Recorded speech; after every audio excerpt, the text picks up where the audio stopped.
말씀드리겠습니다. 곧 오늘의 프로그램이 시작될 예정이오니 모두 자리에 앉아주시기 바랍니다. Ladies and gentlemen, we'll commence today's program. Please enter the conference room and be seated.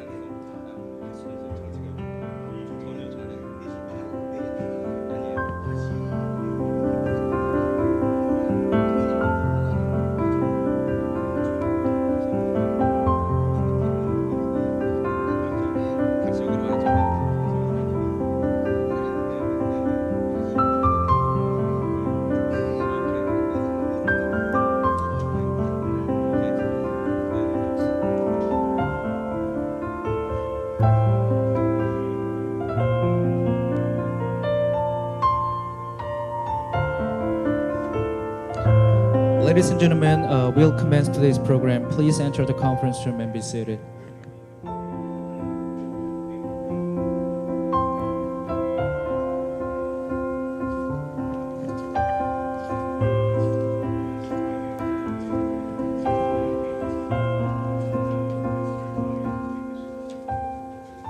잠시 안내 말씀드립니다.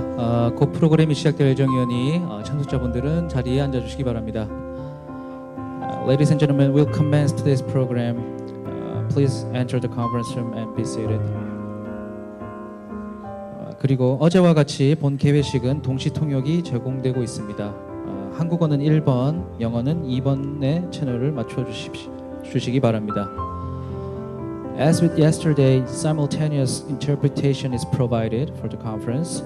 Channel 1 is for Korean and Channel 2 is for English.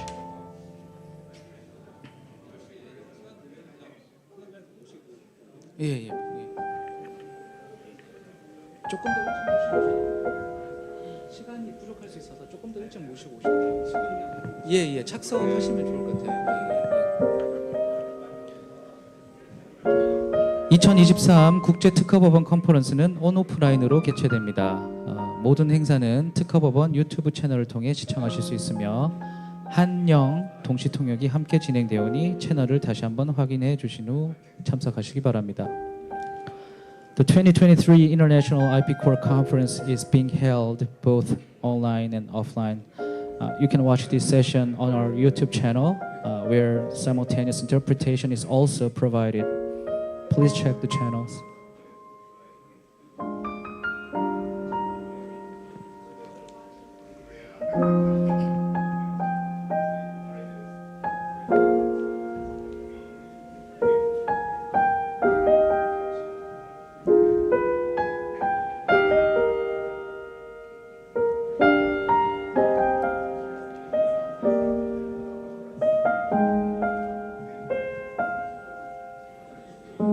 네, 이제 곧 오늘의 프로그램을 진행할 예정입니다. 신사숙 여러분께서는 자리에 앉아주시기 바랍니다.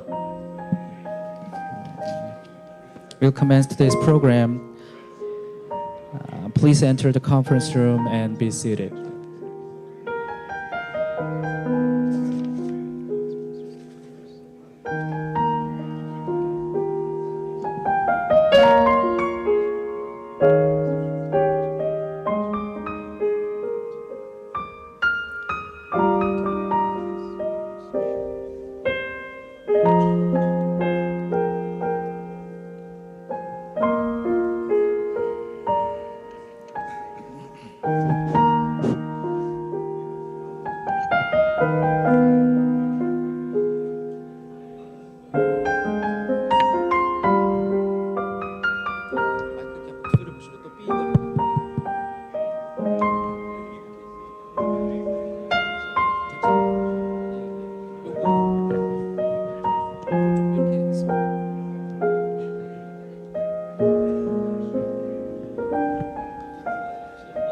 네, 이제 모두 착석해 주시기 바랍니다.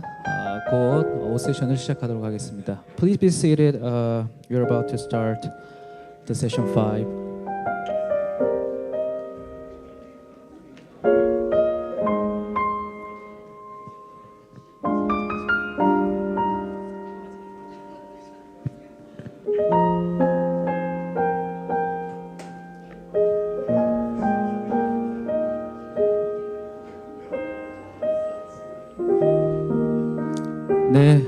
모두 자리에 앉아주시면 감사하겠습니다.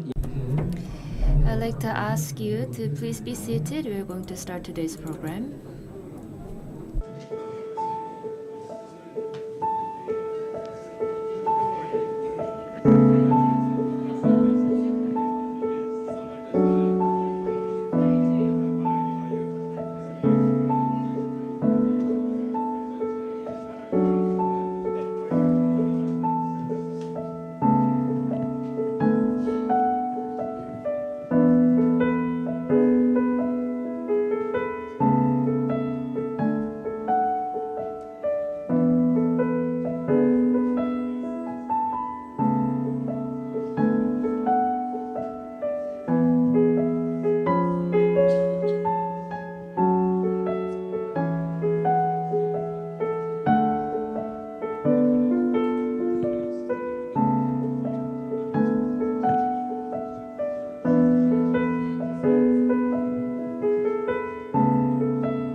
네, 이제 모두 착석해 주시기 바랍니다.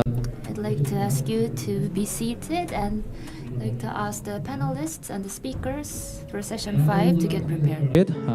Please take your seats, and I would like to invite the panelists for session 5 to the stage. And good morning, everyone. I hope everyone had a good night's sleep last night. And welcome to the IP High Court of Korea. It's a huge honor to have distinguished guests here. We are going to have a very engaging session this morning, session 5, which is case discussion on IP injunction. As this session deals with highly important issues in today's IP disputes, I'm confident that the discussion will maintain a high level of interest and interaction. We are going to have an in-depth discussion on IP injunction using real cases. Session 5 will run from 10 o'clock to 12:20 with a short break in between. And this session will be conducted in English.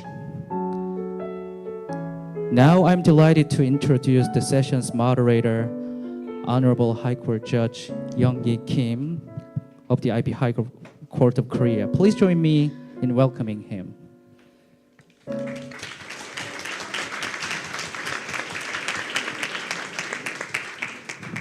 Hello everyone, how's everything going today? Hopefully all of you are enjoying this gorgeous weather as well as this conference.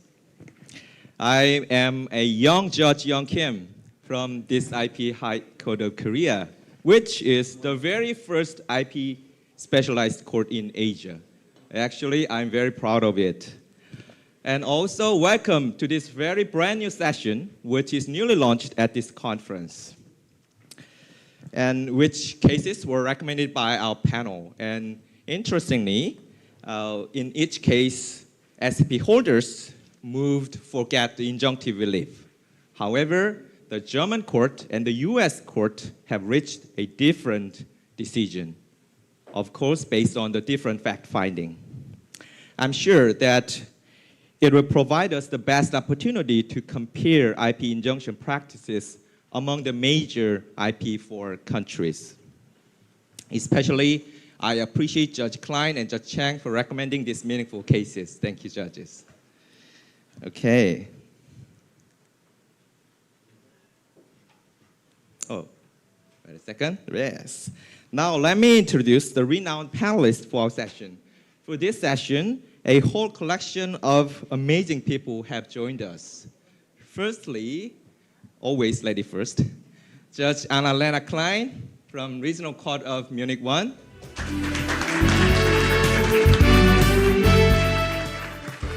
Good morning, Judge. Okay. And next we have Judge Edmund E. Chang from Northern District of Illinois. Judge, did you take some rest last night? Okay. Okay, great. Next, we also have Judge Yoshiaki Shibata from Tokyo District Court. Good morning, Judge. Okay. Last but not least, we also have Judge Hwan Bo-won from this court.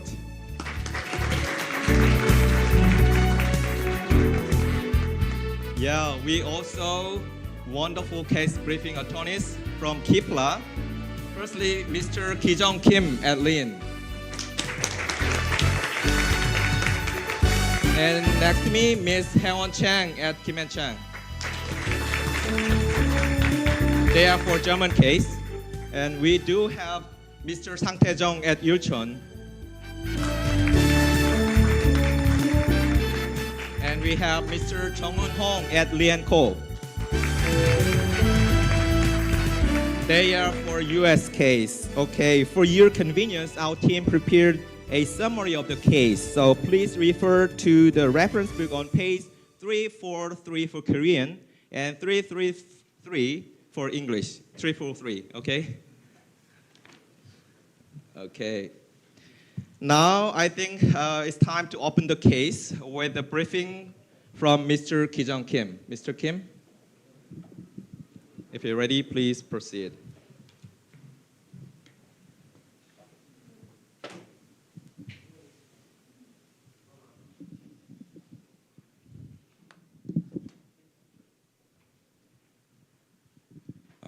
Good morning, everyone. My name is Ki-jung Kim, a partner at law firm Lin.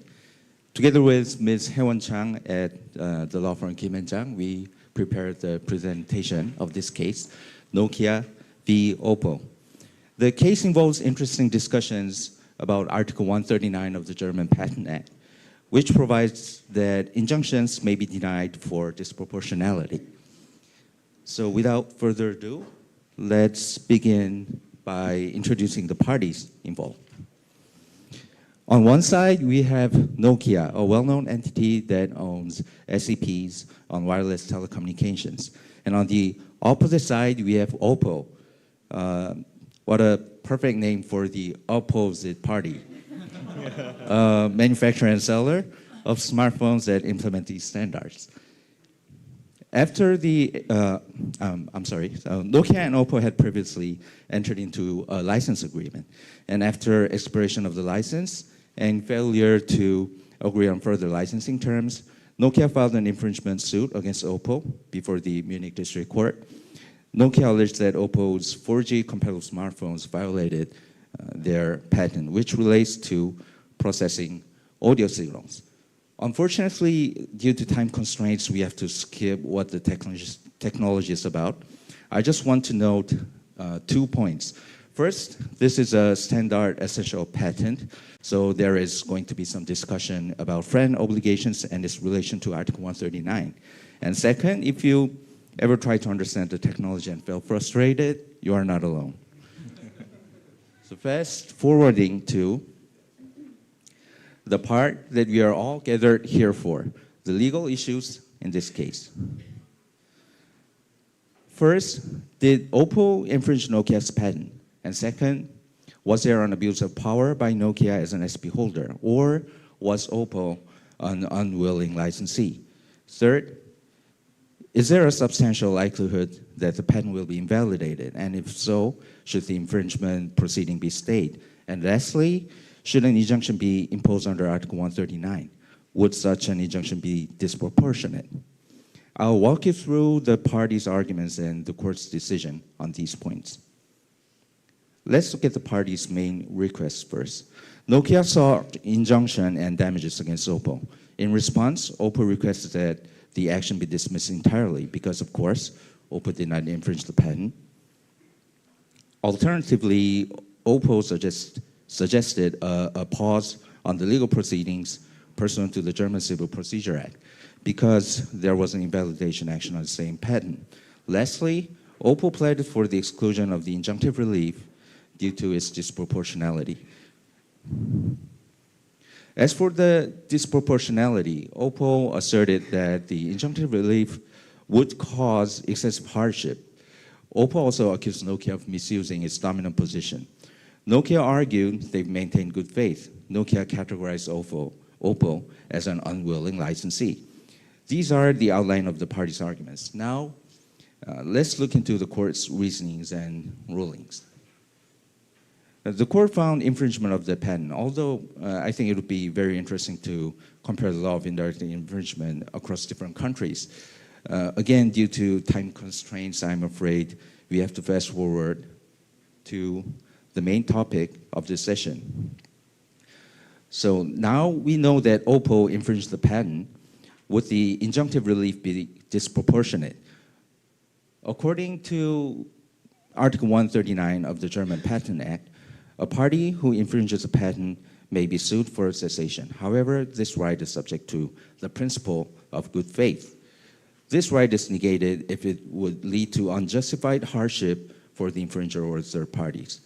The court made a few noteworthy remarks on this provision. First, the defense based on Article 139 is allowed only under exceptional circumstances. The burden of proof to demonstrate disproportionality rests on the defendant. And second, as long as the patent holder meets friend obligations, the article does not provide the defendant with any additional defense. And third, the SCP holder is obligated to negotiate licenses according to its friend declaration and antitrust law. So the mere fact that the SCP holder seeks injunctive relief is not in itself an indication of disproportionality. Fourth and last, in friend cases, the complexity of the product, or in other words, the fact that the product includes many other parts irrelevant to the infringement, does not weigh toward disproportionality. Now let's dive a little bit deeper into the factors the court evaluated in this case. The court found that all of the factors leaned toward granting the injunction. First, the fact that Nokia is a non-practicing entity did not in itself lead to a finding of disproportionality. Since Nokia is bound by friend declaration and antitrust law, the fact that Nokia had been licensing patents and did not implement the patents for themselves should not be held against Nokia. Second, about the undue hardship on Oppo. Oppo had been using the patent for a year without compensation, so there was no undue hardship caused by the injunctive relief.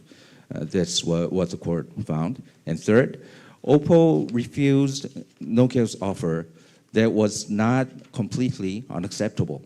Therefore, the complexity of the infringing product does not prohibit Nokia from seeking injunction. Lastly, Nokia's position was strengthened by the fact that Oppo was an unwilling licensee.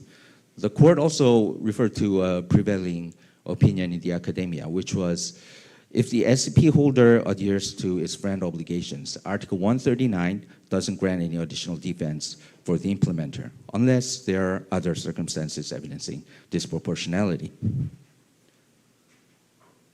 In addition to the defense based on disproportionality, Oppo alleged Nokia's violation of friend obligations. However, the court favored Nokia on this issue as well.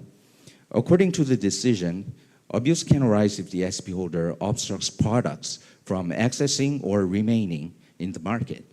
In more detail, the SCP holder's actions would not be abusive if the SCP holder informed the implementer of the infringement and the SCP holder provided a friend license offer to the implementer that showed willingness to license, and if the implementer, while using the patent, still using the patent, did not diligently respond to the offer.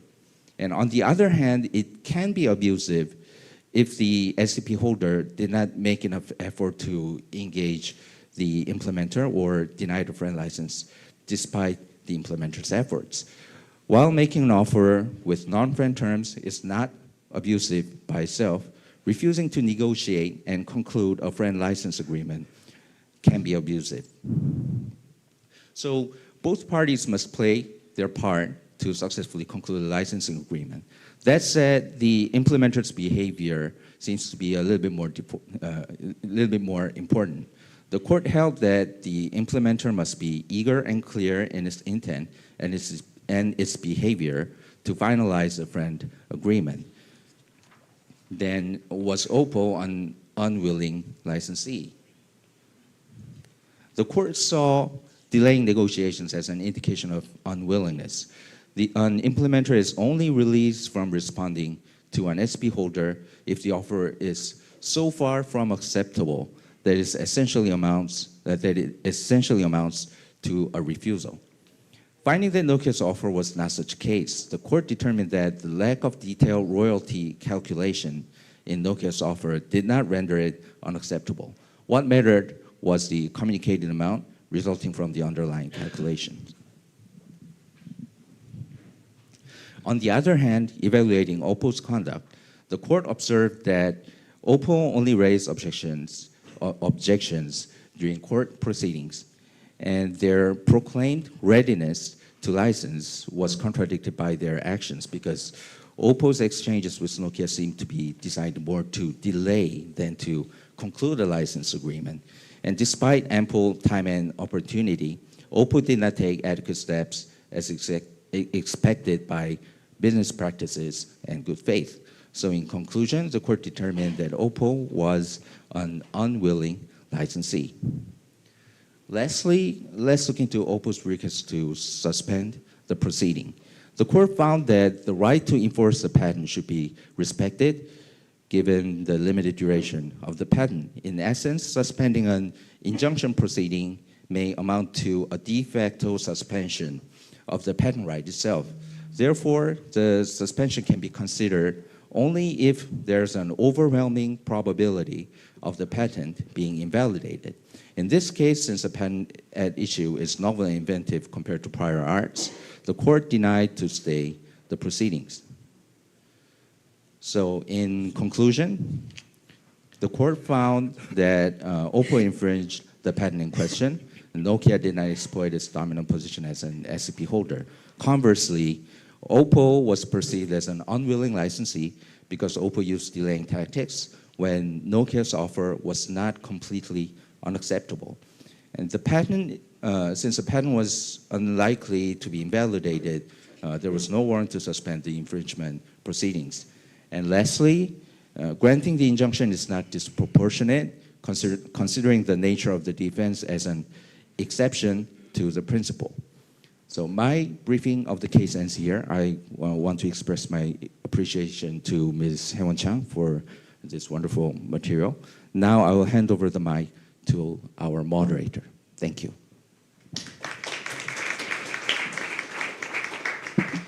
Thank you very much, Mr. Kim. It was great. And by the way, Ms. Chang, I know you also contributed a lot to this case briefing. And what is the current status of this case? Did Oppo appeal against this decision? This case is appealed to the High Court last year. So as far as I know, it's still pending. Okay, great. You're always great. Okay, now let's launch the journey of our discourse through the issues in this case. For the smooth discussion, judges, within the restricted time schedule, it would be really nice of you to make your comment normally within 2 minutes. But it's flexible, okay? Good.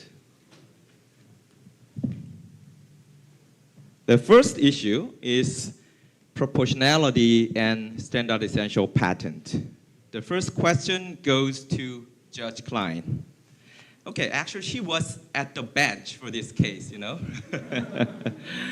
In this case, 3 factors were examined with this issue. First, whether the plaintiff, as the SCP holder, complied with its friend commitments to the SSO. Second, whether the plaintiff abused its dominant position in violation of European and German antitrust law. And the third, whether granting injunctive relief to the plaintiff would be disproportionate. Question. Judge Klein, were the first and the second factors analyzed in relation to the disproportionality defense, or were all issues examined separately to decide upon the issuance of injunction? Thank you. First of all, let me express my gratitude to Mr. Kim and Ms. Chang, because actually I know that those decisions are a lot to take in, and you did a fabulous job of really summarizing them. Thank you so much. Now, relating to your question, I will say that generally those aspects are three different aspects. You have to consider them separately. They have different legal requirements and different legal consequences.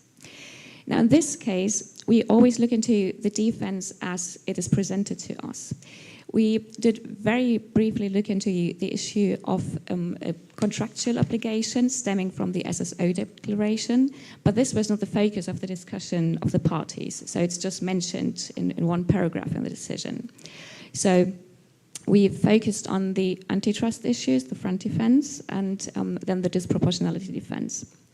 And again, those are different defenses, but of course they intertwine. And Mr. Kim, you mentioned two aspects. If you look into the behavior of the patentee, you will see that on the one hand, he is obligated to hand out a license under the front defense, and on the other hand, you could hold it against him under the disproportionality defense. If you say you're only interested in taking a license, then you shouldn't be able to get an injunction.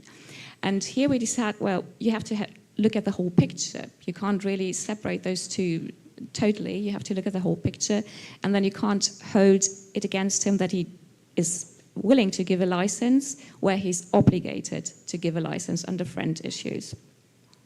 And the same goes for the defendant side. If the defendant is not a willing licensee, then it's on him that there has not been made a license deal yet. If there would be a license deal, then, well, we wouldn't talk about disproportionality at all, because then the patent use would actually be lawful. So again, you have to look at the whole picture. Where it's on the defendant that there has not been made a license deal yet, generally you will need really exceptional additional circumstances to have a successful disproportionality defense. Thank you. Okay, thank you, Judge Klein. Then you mean that the three factors are separate, but you consider them totally, right? Yes, we have to look at the requirements and the consequences separately, but you must always take into account that you have to, well, in the end, there's just one action that the patentee takes. He must give a license, so you must look at the whole picture and really, find a difference. Okay, then the next question goes to Judge Chang. If this case were brought before your court, would you examine and determine the three factors as separate issues? If not, how would you examine those factors to determine whether to grant an injunction in the United States? Yeah, thank you, and also thank you to the case briefers for the excellent job, and on the case briefers for the Microsoft versus Motorola case. Also did an excellent job. You have a lot to look forward to when they make their case briefing as well. In the United States, the antitrust issue in the first instance would actually be considered at the liability phase. Of course, there's infringement, but in the United States, patent misuse, right? When a company uses a patent in a way that violates antitrust law, that actually is an affirmative defense that if the defendant proves it, there is no liability at all. And so we would not even consider an injunction because the patent owner would lose on the merits. The defendant does bear the burden of proof, of course, because it is an affirmative defense. On the FRAND commitments and disproportionality, those would be relevant to whether we would issue an injunction. For the FRAND commitments, we would examine whether or not there is a licensing rate that is fair and non-discriminatory, and that would typically suggest to us that there is a way to adequately compensate the SCP owner with money damages, and so an injunction would not be necessary. And you'll recall that one of the elements that in American courts that must be proven by the patent owner is that there is no adequate remedy at law. And disproportionality in American courts, we consider those under the balance of hardships and the public interest factors that U.S. courts must examine before issuing an injunction. And those are required considerations. This is an equitable principle that the Supreme Court has announced repeatedly, and also again in eBay versus Merck Exchange. So that is required. And indeed, the patent owner must prove that the balance of hardships favors an injunction, and the patent owner must prove that the public interest would not be undermined by the issuance of an injunction. I believe that sounds like it is different from Germany, where the defendant has the burden of proof on disproportionality. That's not the case in the United States. Okay, yeah, we can find the difference between the US and the German, right? Germany. Okay, good. And also in the United States, as an affirmative defense, the antitrust defense is very strong, right? It makes it unenforceable, the patent. Right. It means that the patent owner is completely lost on the merits, and we will not even consider an injunction at that point. Okay. It is very strong, but it is, I know I'm way Very past hard my to 2 minutes. prove, right? Yeah, it's very hard to prove, so Okay. it is very rare. Okay. And it's only been seriously presented to me on one occasion, and I found that it had not been proven. Okay, great. Thank you, Judge. And I want to give some slightly different question to Judge Shibata. The defendant in this case contended that plaintiff's patent, being an SCP, was ineligible for an injunction. The court, however, dismissed the argument, referencing the parties' negotiation history. As we heard at the briefing, the court mentioned the following disproportionality factors. First, interest of the patent holder, economic effects of the injunction, the complexity of products involved, and the fourth, subjective perspectives of the both parties, the last, interest of third parties. Now, question goes, when an SP holders seek injunctive relief in your jurisdiction in Japan, aside from examining SP holders' compliance with friend commitment, how do standards differ from SCP and non-SCP in the context of injunction matter? Judge Shibata? Thank you all. And yes, Japanese court may consider these factors. So as I said yesterday, the court finds likeness of infringement or infringement, court grant an injunction. But there is an affirmative defense of abuse of right. And when the court examined the defense of abuse of right, court examined these factors instead of patent holder, economic effects of injunction, and complexity of product involved, and other issues. I think factors as interest of patent holder or economic effects of the injunction or the complexity of product involved is very different between safe and not safe. So in this, from this point, safe and not safe is different when we considering the granting injunction. But Okay. yes, so but there is only factors. So we consider these factors comprehensively.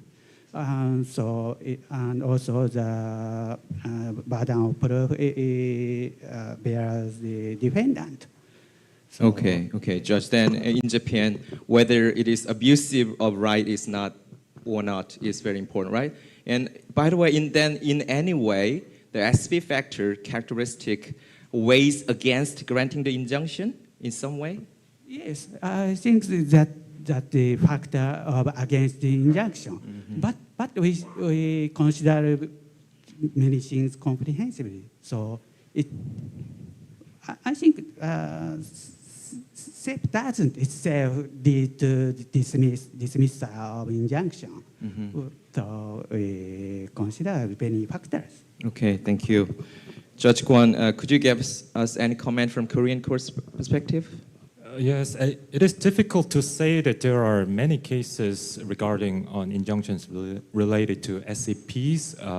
So please consider filing suits in the Korean courts.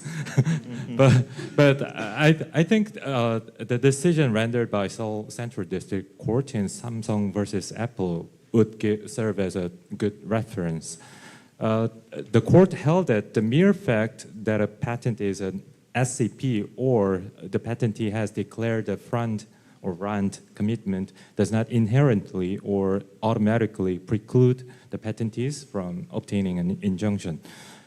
But the decision assessed a balance between the parties by analyzing the negotiation history, the state and practice of the relevant market, and the overarching public interest. It could be said to be different factors to be considered in SAP cases. And this assessment included an evaluation of potential anti-competitive effects and the objectives of patent law and policy. So, as in other countries, the Korean courts also undergo comprehensive assessment. I'd like to mention another case on administrative law case. It was filed by Qualcomm against the decision of Fair Trade Commission, so it's not directly an injunction case. In this case, the Seoul High Court considered whether the licensing method was consistent with customary trade practices, so-called no chips, no license. Yes. The fairness of No license, no chips. no license, no chips. The fairness of the negotiation process in terms, in particular, the royalty rates and transaction terms, whether there was a violation of the reasonableness factor and non-discrimination aspect of the front commitment. So in some Korean courts conduct a comprehensive review.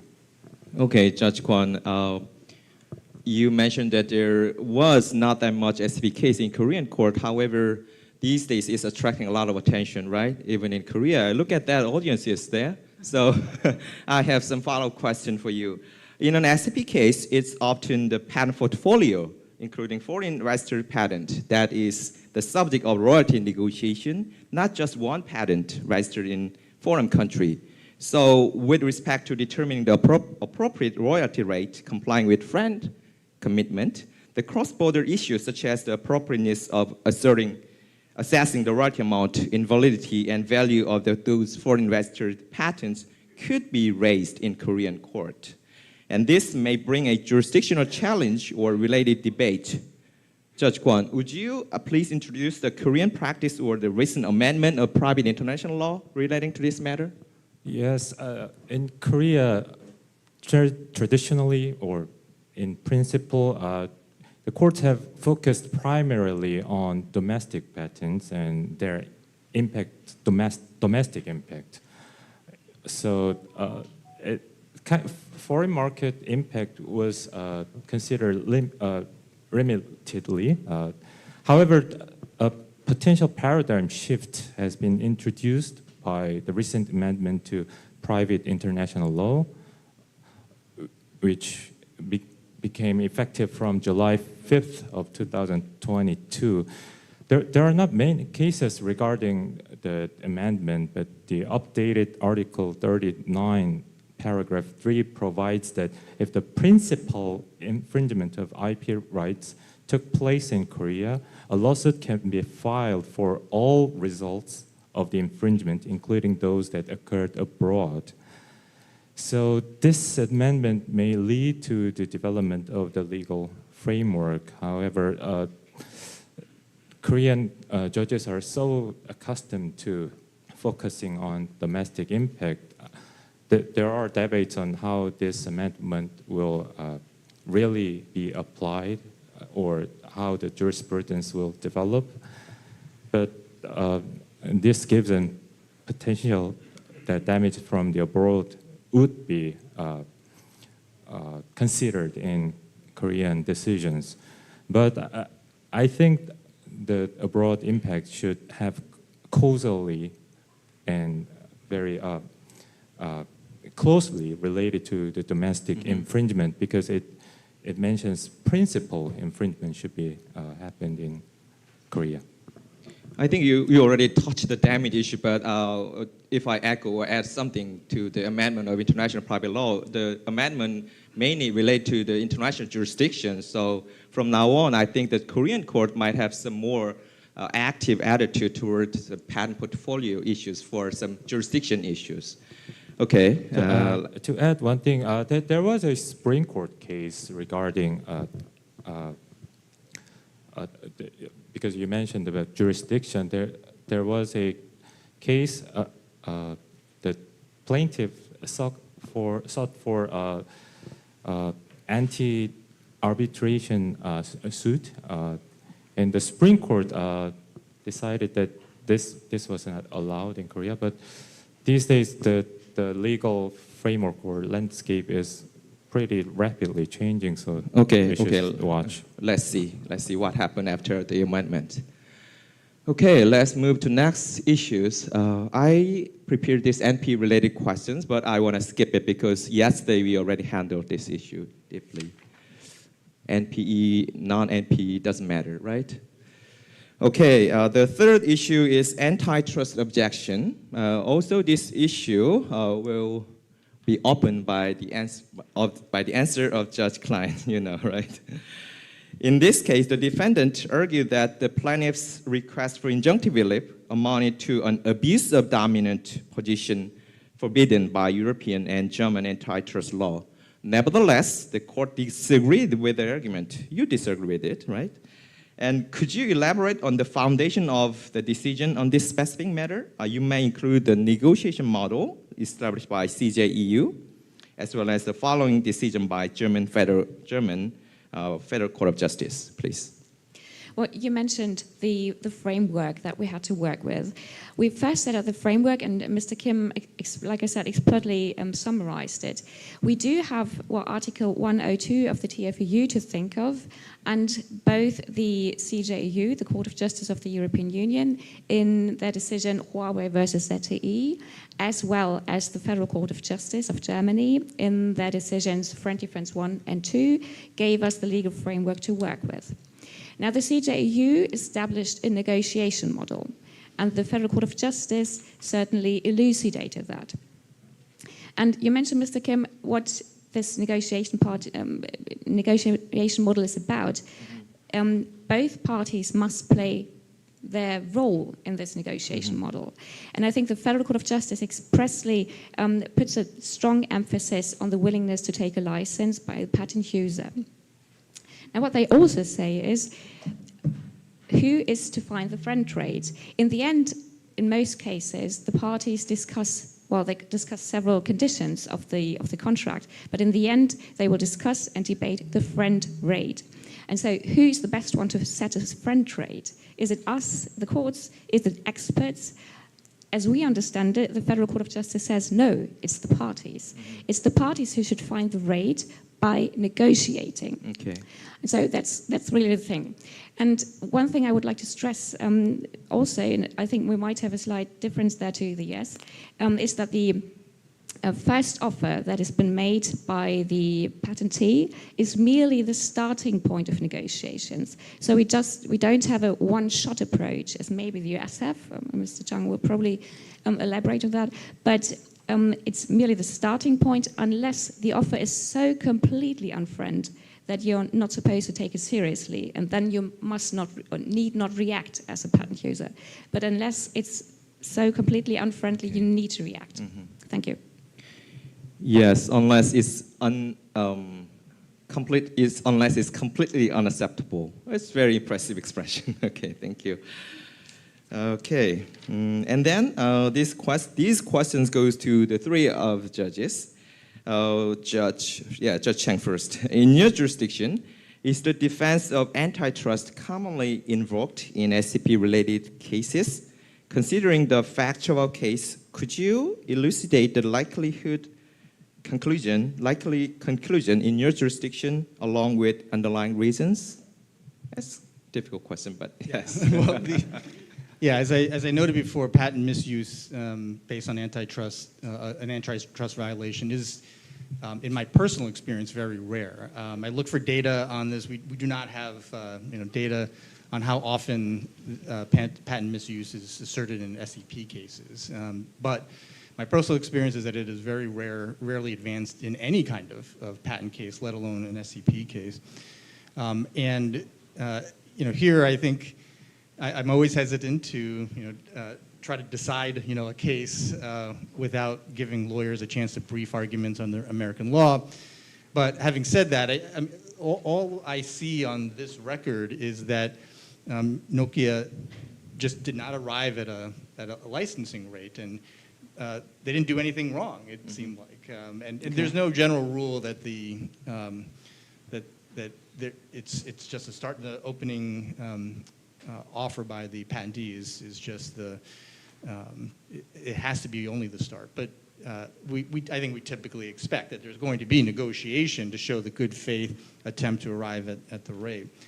But here on this record, they just didn't get to a rate. It doesn't seem like they did anything wrong. And so if that's the case, then it would be very difficult for Oppo to show that there was patent misuse. Now, and the last thing I'll say on this is that, of course, because of our extensive discovery, Oppo would have been able to obtain, or at least ask for, every email, text, instant message, or record, that reflects the internal discussions of Nokia on this negotiation, and maybe that would have uncovered, something.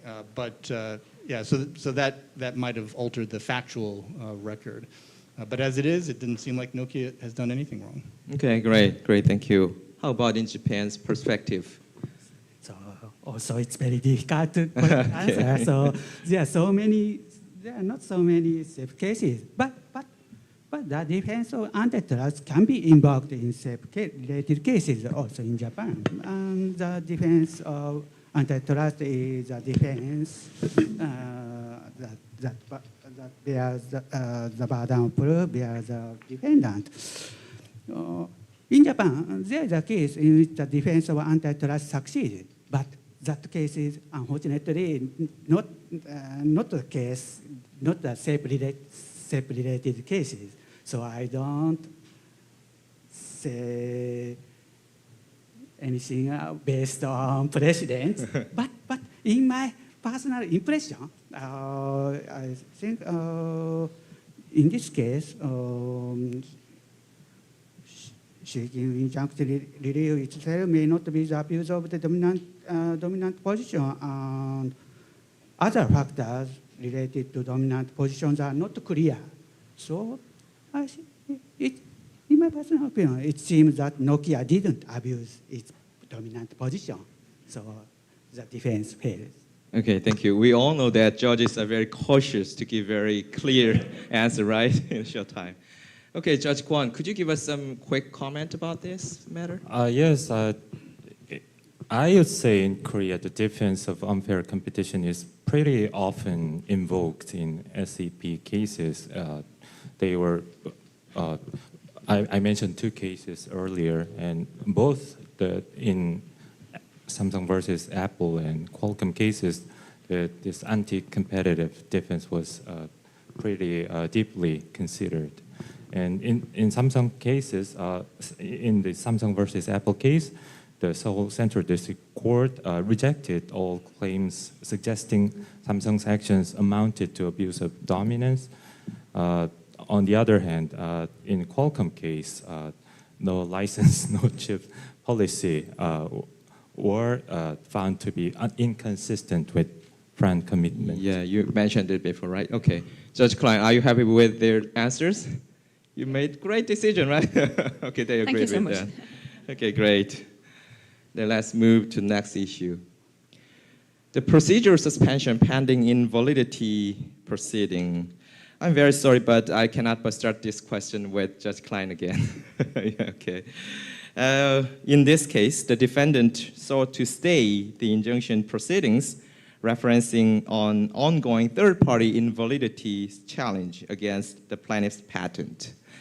Nevertheless, the court dismissed the defendant's request, stating that a stay could only be considered if the invalidity is anticipated with overwhelming probability, right? Okay, then with respect to this issue, could you kind of explain the recent amendment of Section 83 of Patent Act in Germany and any changes in practice relating to this matter, please? Yeah. Yes, there actually are. So as I've learned, you have in Korea a bifurcation system, and we have the same system in Germany. So basically, my court, the infringement court, will only decide that it's infringement, and the validity issue will be decided at, for instance, our German patent court. Now, but we do need to decide if we stay the case, if we think that it's very highly probable that the patent will be invalidated. Now, there used to be a so-called injunction gap where the infringement courts were very fast to decide in a year or so after filing of a suit, and the patent court took much longer. So there was the possibility that you would actually get an injunction on a patent that was later found to be invalid. Now, I've heard from attorneys that this bifurcation gap or injunction gap was actually a good thing about the German system. I think it depends on who you ask, on the perspective, because obviously for the defendants it was a bad thing. Now, the patent court used to give a certain communication to the parties preparing their hearing. So at a relatively late stage in the proceedings, after 1.5 years or so, where the parties had already exchanged several briefings. Now, this system is changed under the amended Patent Act. There must still be the communication, but it must be relatively early in the proceedings, 6 months after filing of the invalidity suit. So relatively early. Normally, 2 briefs will be exchanged. And for us, obviously, it's very helpful to get this communication. Normally, it will mean this much earlier communication will mean that before the hearing, we will have this communication from the patent court. At least before the announcement of a decision, we'll have this communication. And obviously, the patent court is, well, they have technical experts in the field, so they are technicians, and we are only legally trained judges. So this gives us much more insight into the patent, actually, and into the prior art that we have to look at. So it's very helpful, and those communications are very thorough and very, very good. Now, what the patent court also does is they look at auxiliary claims. So if the patentee is served with an invalidity suit, they may communicate certain auxiliary requests to the patent court, stating that if the patent is granted does not hold, then we could limit our claims in a certain way as to, well, evade prior art, and then we could look at those auxiliary requests. And if the patent court, they would go through all the requests they've gotten under the communication, and then they might say, well, patent is granted, might not hold, but auxiliary request 4 will hold. And so the patentee can actually amend their infringement claim to this auxiliary request. So I guess we will wait and have to see if there's much change in the end, because the communication now comes much earlier than it used to. But I think for us, it's really helpful. Okay, Judge, did you say auxiliary request? Yes. Very hard to pronounce, I'm sorry. Auxiliary request. Auxiliary, okay. I look up it later. By the way, I want to just correct a very small thing. Until 2015, we also had bifurcated system, but after that, we changed our system. So now Korean IP High Court hears not only the invalidity case, but also infringement cases. Okay, good. And I wonder whether the judges from patent court reluctant to give some preliminary opinion, aren't they? Well, they used to do that all the time, like I said, preparing the hearing. Yeah. No, I can't really look into their minds, but really what we get is very good. It's very thought through, and it's, like I said, very helpful. And I think they're used to this kind of system of really giving their opinion at a preliminary stage. But it's always clear they're not bound by that opinion, so they can change if one party convinces them of a difference or that they've made a mistake. They will obviously consider that, and they're not bound by that preliminary opinion. Oh, very quick follow-up question. Then does giving the preliminary opinion mandatory to judges? Is it mandatory? I mean. At the patent court, yes. Yes, right. Section 83, yes. It shall be communicated. It must be communicated at some point, or it shall be communicated after 6 months. Interesting, yeah, system. Thank you. Okay, let's visit U.S. and Japan for this matter. Could you please explain your jurisdiction's approach concerning such motion? I mean, the motion to stay. In other words, what is the customary judicial practice regarding the decision to stay the current injunction proceedings while an invalidity procedure such as IPR for the patent in suit is underway. Judge Chang first. Yeah, so again, this is very much an equitable decision as well. So we consider a number of factors, and of course, first and foremost is whether granting the stay would simplify the issues for the court case. Sometimes it's a matter of number, and sometimes it's a matter of quality. So number, if the claims that are at issue in the IPR are just a small subset of the number of claims that are issued in the court case, then that would weigh against the stay because there's still plenty to do in the court case, and we don't want to have to wait for the IPR to end. But if the claims, even if they are a subset that are at issue at the IPR, are really the primary claims, the greatest number of damages arises from there, for example, then that would still be a reason to stay and wait for the IPR to finish. I should also mention that the courts do have the obligation to consider the defenses of invalidity. Right? So we are deciding that issue as well. So there is that overlap, which might also weigh in favor of a stay to see whether the IPR results in invalidation without the court case needing to consider that. The status of the litigation is also very important. If our court case has moved forward in time and in effort a far distance, then I'm much less likely to stay because I can see the light at the end of the tunnel. The goal line is there, and so I want to just get the case decided as soon as possible in that instance. And that is one reason why the district courts that have adopted local patent rules, we set a deadline by which the defendant must file an IPR petition so that you don't wait. And so in some courts it's 6 months and into the case, some it's shorter, some it's longer. But we want to require the defendant, do not wait till almost the end of the court case to then go file your IPR petition. And then lastly, of course, we are considering whether the patent owner typically would suffer undue prejudice. And is the defendant just trying to delay the case, to try to continue, if there's no preliminary injunction, continue to allegedly infringe. So we consider that as well. I will say that the IPR system, those judges are examining they're experts, right? Like this is, very much, they have expertise in intellectual property law and the technology. So I do think many judges would like to see that advice from, because it does not bind the federal courts, but often those opinions are very helpful. There have been a few instances where I entered a stay, the IPR opinion was issued, and then I disagreed with the IPR decision, and now we have to start. We have to start again. But most of the time, I think the decisions are very well reasoned, and we like to defer to that expertise as well. Okay, Judge Chang, thank you so much. I think Korean practice is very similar to yours, even though you have more delicate factors to make decision. Thank you. How about in Japan, Judge Shibata? Yes. Under Japanese Act, the court can stay the proceeding, but actually this seldom happens. Maybe in Japan, the defendant can assert the defense in injunction proceedings that the patent should be invalidated in invalidation trial proceedings. Therefore, in this situation, the defendant may assert this defense, and the court may examine this issue in the injunction proceedings. This is Japanese practice. So, in this case, the court does not stay the proceedings. Okay, Judge Shibata. As far as I know, in Japan, in 2000, there was Kirby case, right?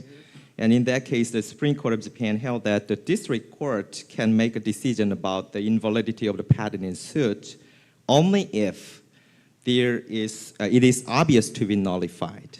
Since then, has the practice relating to the matter been changed after that?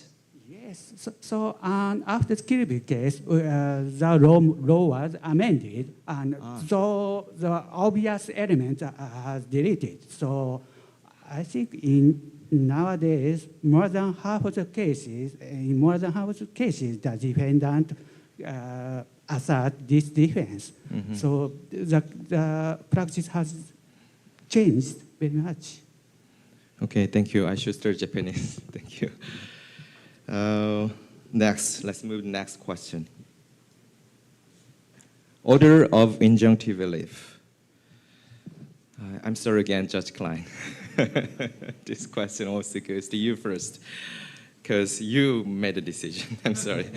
The order, tenor, issued by this court in this case, presents an intriguing aspect. While Claim 10 is about an apparatus, an injunctive relief did not specifically target the defendant's particular product. Rather, a broad or general injunction was imposed against any product incorporating the patented invention. It also contained threatening of fine of up to 150,000 euro or imprisonment, and just generally declared that the defendant is obliged to compensate the all damages. That was very broad order, I think. Could you elaborate the form of order in the decision? Additionally, why didn't the court determine a specific amount of damage? And is it common in German court? Okay. Judge, please forgive me. No, I'm very fine. We touched upon some of those subjects yesterday, actually. So like I mentioned yesterday, the tenor can be quite broad. It does depend on the plaintiff's praise that we get. And in this case, the plaintiff attacked all the products that complied with a certain standard, well, obviously manufactured and sold by the defendant side. So we found reason to believe that all the product, well, actually the standard, the patent was deemed to be standard essential, so all the products that would comply with the standard would be infringing the patent. So yes, the tenor is relatively broad. And as you mentioned, and I mentioned yesterday, if there is reason to believe that the defendant does not comply with the injunction order, then we will impose some coercive measures. And this is what this fine is all about, and possible detention. We will not automatically give it or impose it on the defendant, but only after an additional procedure, written or heard form, where the defendant has the possibility to defend themselves against those coercive measures. So it's a second proceeding.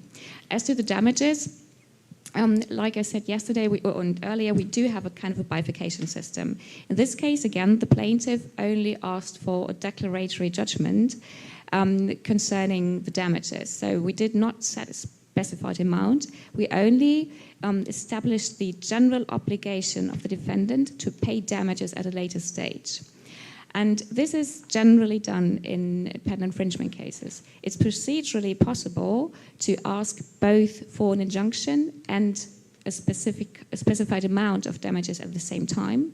And in copyright cases, for instance, it's done. But in patent infringement cases, because the calculation of damages is very difficult, it can be quite expensive, actually, because you need an expert. And really, the injunction is the top remedy in the German system. So you will want to have a relatively fast injunction. And probably then it's advisable to just ask for the injunction and the declaratory judgment concerning damages. And, well, if it's needed at all, you will need to go to the damages proceedings at a later stage. Thank you. Okay, thank you, Judge. You mentioned after the relatively broad injunction order, the second proceeding or trial will be followed, right? In that case, the judges from the second case will bear very heavy burden, isn't it? To make a decision whether it falls within the scope of the SCP or not. In enforcement proceedings? Yes. Well, probably not, because you will look at a certain mobile phone, and then you will, we know in this case there was a certain standard debate between the parties. So what we will have to look at is, does the newly attacked mobile phone still use that standard? And if it does, well, it's pretty easy to decide. Oh, okay. Oh, great. Thank you. Interesting. And then how about the damage issue? After the decision was made first, and there will be some second damage litigation, right? But between them, are there many possibilities to settle between the parties? Absolutely. I remember we talked about this in great detail last year at this conference, actually. And last year I remember, like, under 5 cases of damages proceedings. And actually, the number has not changed because in the last year, since I spoke last year here, there has not been an additional damages case. Those damages cases are super, super seldom. It's like 1 every few years. So I guess the parties, they will find a settlement at some point, and then they will just settle on the damages as well. Okay, thank you. Thank you so much about your explanation. Hi, Judge Bata, I have some question to you. In your jurisdiction, how do the courts specify the prohibited acts or infringing products in an injunctive order? Is a recall order, like in this case, often awarded as a remedy? Moreover, is a claim for product destruction subject to a more stringent proportionality assessment than a claim aiming to prohibit the general action? Yes, thank you. As I said yesterday, so it is common Japanese court practice that the target product is specified by the product name, and the target act is specified in the injunction. So, and next question is a recall. Recall is we can order recall, but it rarely happens. So it's very rare. Of course, if there's a necessity, the court can order recall. But I don't think it's not happen. And so yes. And if a product is found to be infringing, I think all the sale of the product is prohibited. I think the court may be ordered to that product to be destroyed. So as long as the target product is specified by the product name and it infringes, the court orders the destruction of that product. Okay, for this matter, I think the Korean practice is similar to you. And okay, Judge Chang, I think U.S. has adopted very strong adversarial system, right? So in this matter, you might ask something to the lawyers, right? So this question goes to you. As you explained yesterday, in the United States, the injunction should specify the subject of the injunction. And right then, from your perspective, what do you think about the types of order in this case? Tricky question. Or if this case were filed in your jurisdiction, what would you ask the movant to do? And how could he or she meet the requirement of specification of injunction application? Yeah, thank you. Well, and first, before I discuss how much more narrow U.S. injunctions must be, I have no doubt that the broad tenor of the order under German law is 100% correct. By rule, there is a requirement that the injunction in any kind of case set out in reasonable detail the acts that are restrained or enjoined. And then by case law, that has been interpreted by the Federal Circuit to mean that the injunction must specify the specific accused device or product. So the reasoning, I think, makes a lot of sense that if the additional device, even if not the same model, even if it is colorably different from the infringing product, still uses the standard. In an SEP case, that there's a lot of force to that logic that, well, then therefore this must also practice the patent and infringe. But after eBay, I think we would all federal judges are quite hesitant to issue some sort of blanket special rule for patent cases or for SEP cases. So I am, again, reluctant to say it without getting additional briefing, but I would be very wary of specifying an injunction that only refer to the patent itself without referring to the products. And then you asked the attorneys bring another, right? Yeah. Bring so another specified document. Right. The important Briefing. Yeah. The important issue then would be: is this next model or device colorably different from the one that was found to infringe and against which an injunction was issued? And it may be a very valid argument from the patent owner that this is not colorably different because it's practicing the standard, and so therefore it infringes. But again, I would hesitate to issue like a blanket rule in that situation. Okay, great. Thanks, Judge. And then last, I'll give Judge Klein some time to rest for this matter. Okay. This question goes 3 other judges. If very brief answer will be enough for us because we are running out of time. If this case were brought to your court and the facts remain identical, would you conclude that injunctive relief can be granted for the SCP holder Nokia in this case? Very tricky, but just, yes, briefly, we are the judges, right? Yes, but as I said, I am hesitant to. So the answer is maybe. Maybe. Okay, great. How about Judge Bata?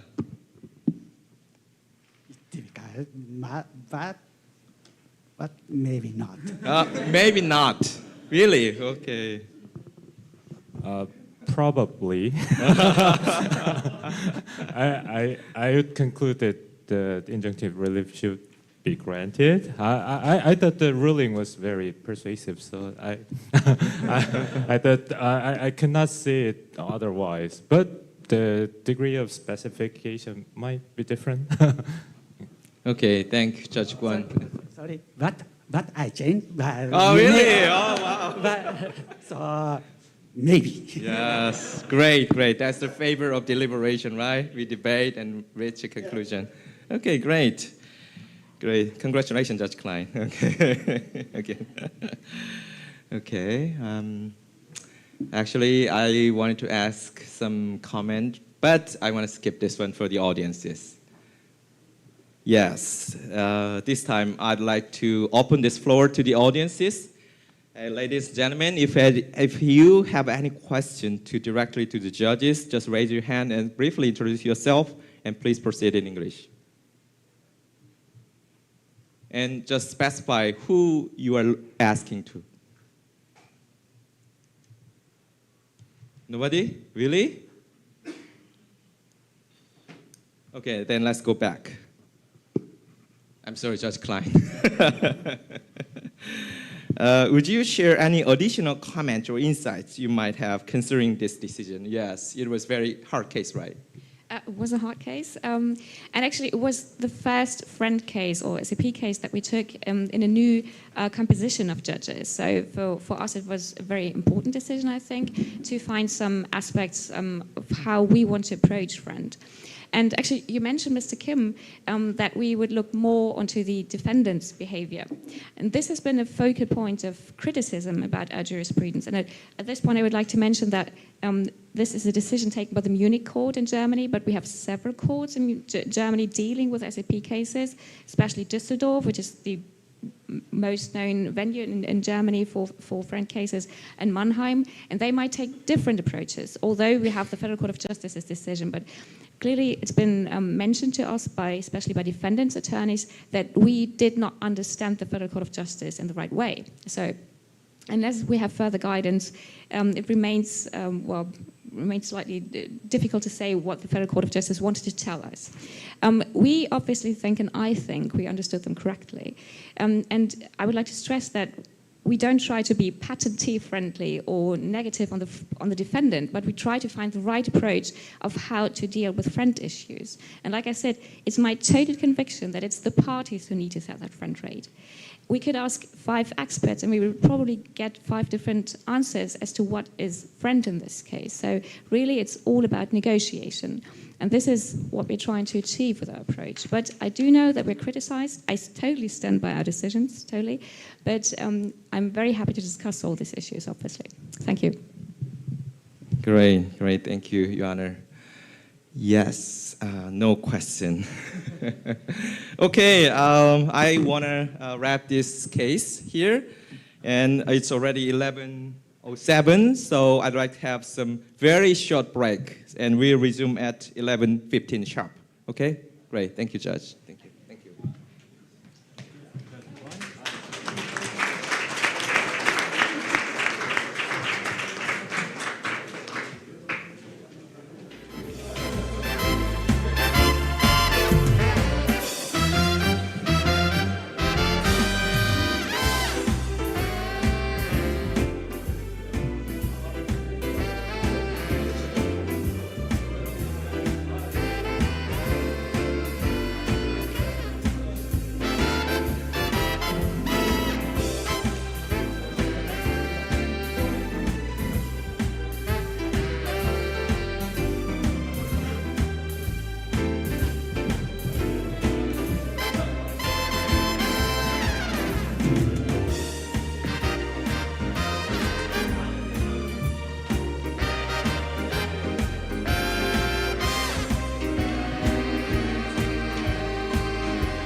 There's a place. Yeah, there's a place for coffee just across the hall, so yeah, you can enjoy coffee. Thank you.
해야지 실수를 안 하지.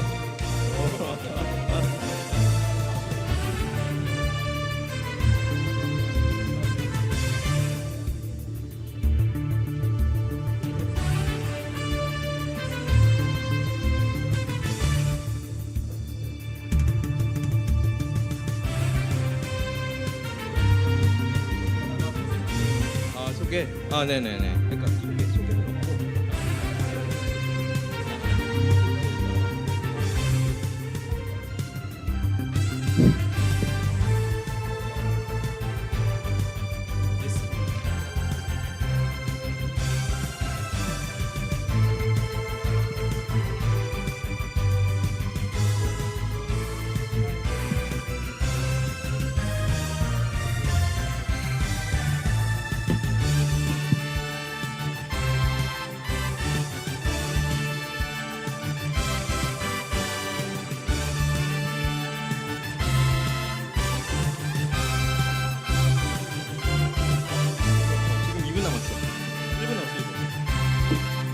네, 잠시 안내 말씀드리겠습니다. 잠시 후 5세션을 계속 진행하도록 하겠습니다. 자리에 앉아주시면 감사하겠습니다. Ladies and gentlemen, we'll commence the rest of the session 5, so please be seated.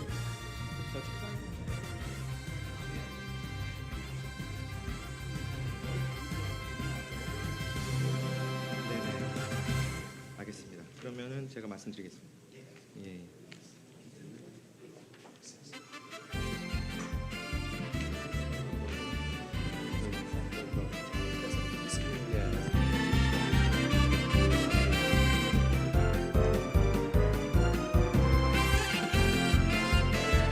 네, 잠시 안내 말씀드립니다. 곧 5세션을 다시 진행하도록 하겠습니다. 자리에 앉아주시기 바랍니다. Ladies and gentlemen, we'll commence the rest of session 5, so please be seated.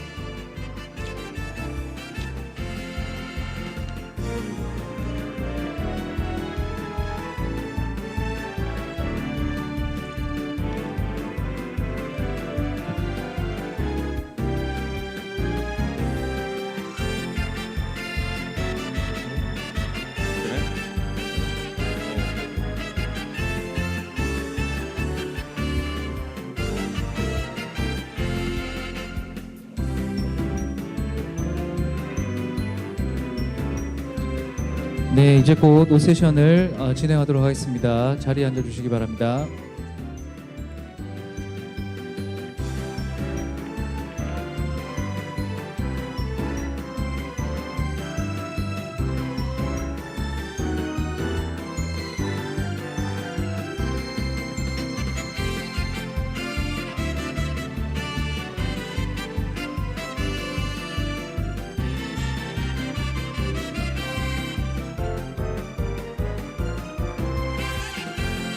네, 이제 곧 5세션을 다시 시작하도록 하겠습니다. 자리에 착석해 주시기 바랍니다. Ladies and gentlemen, we'll commence today's the rest of session 5, so please be seated.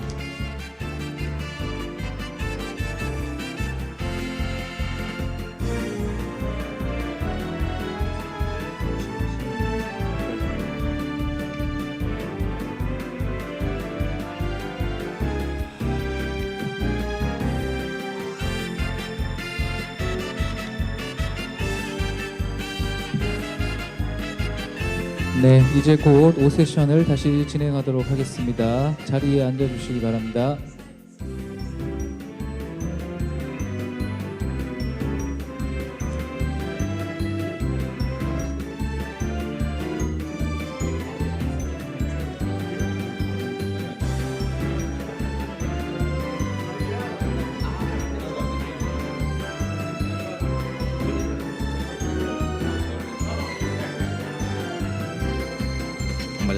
네, 이제 곧 5세션을 진행하도록 하겠습니다. 자리에 앉아주시기 바랍니다.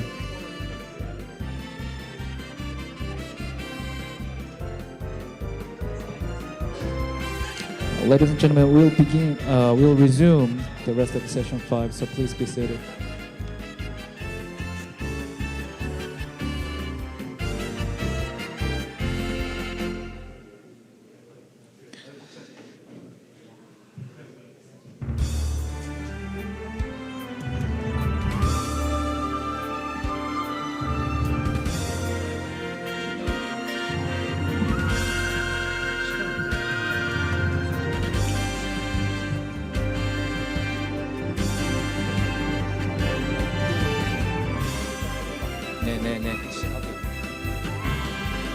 네, 다시 자리에 앉아주시면 감사하겠습니다. 이제 곧 5세션을 진행하도록 하겠습니다. 네. Ladies and gentlemen, we'll resume the rest of session 5, so please be seated. Again, I will turn the mic over to the moderator of session 5. Thank you.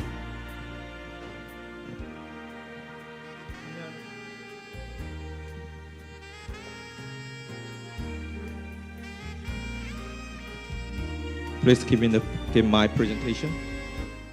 Okay. Okay, ladies and gentlemen, are you enjoying this session? Okay, thank you. Okay, thank you for the judges and for our briefers. Okay, let's resume the session with topic 2, Microsoft versus Motorola. This case is also very interesting. And this briefing has been prepared by Mr. Jung-Eun Hong and Sang Tae-jung. Mr. Hong, please.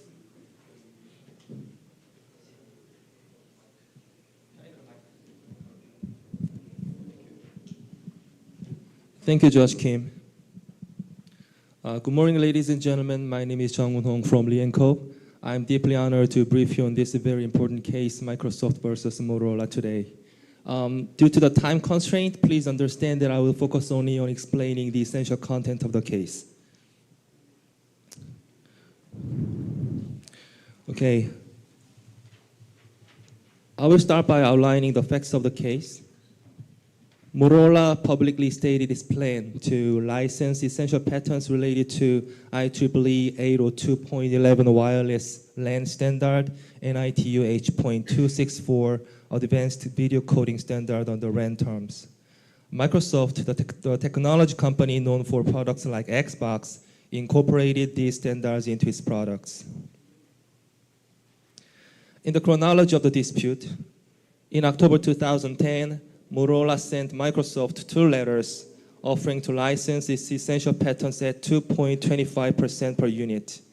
Microsoft rejected that offer and filed suit against Motorola in the Western District of Washington, arguing the breach of its RAN obligations.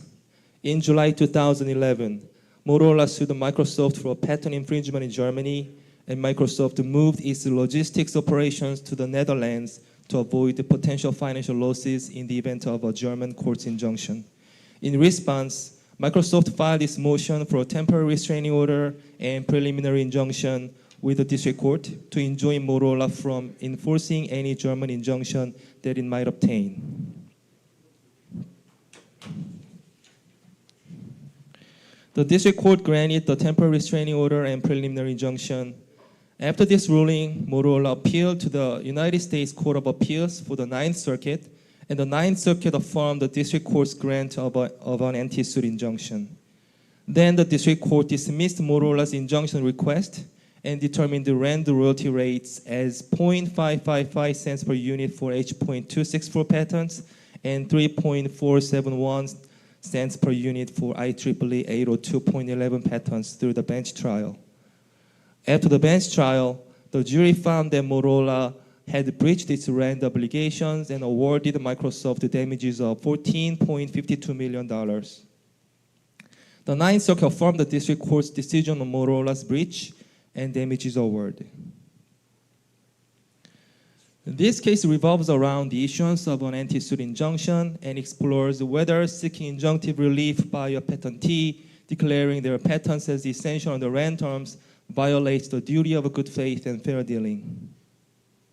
The suitability of the granted damages was also evaluated. In relation to an anti-suit injunction, Microsoft filed a motion for a temporary restraining order and preliminary injunction. A temporary restraining order is a brief injunction that stays in effect until a court hearing decides whether to grant a preliminary injunction.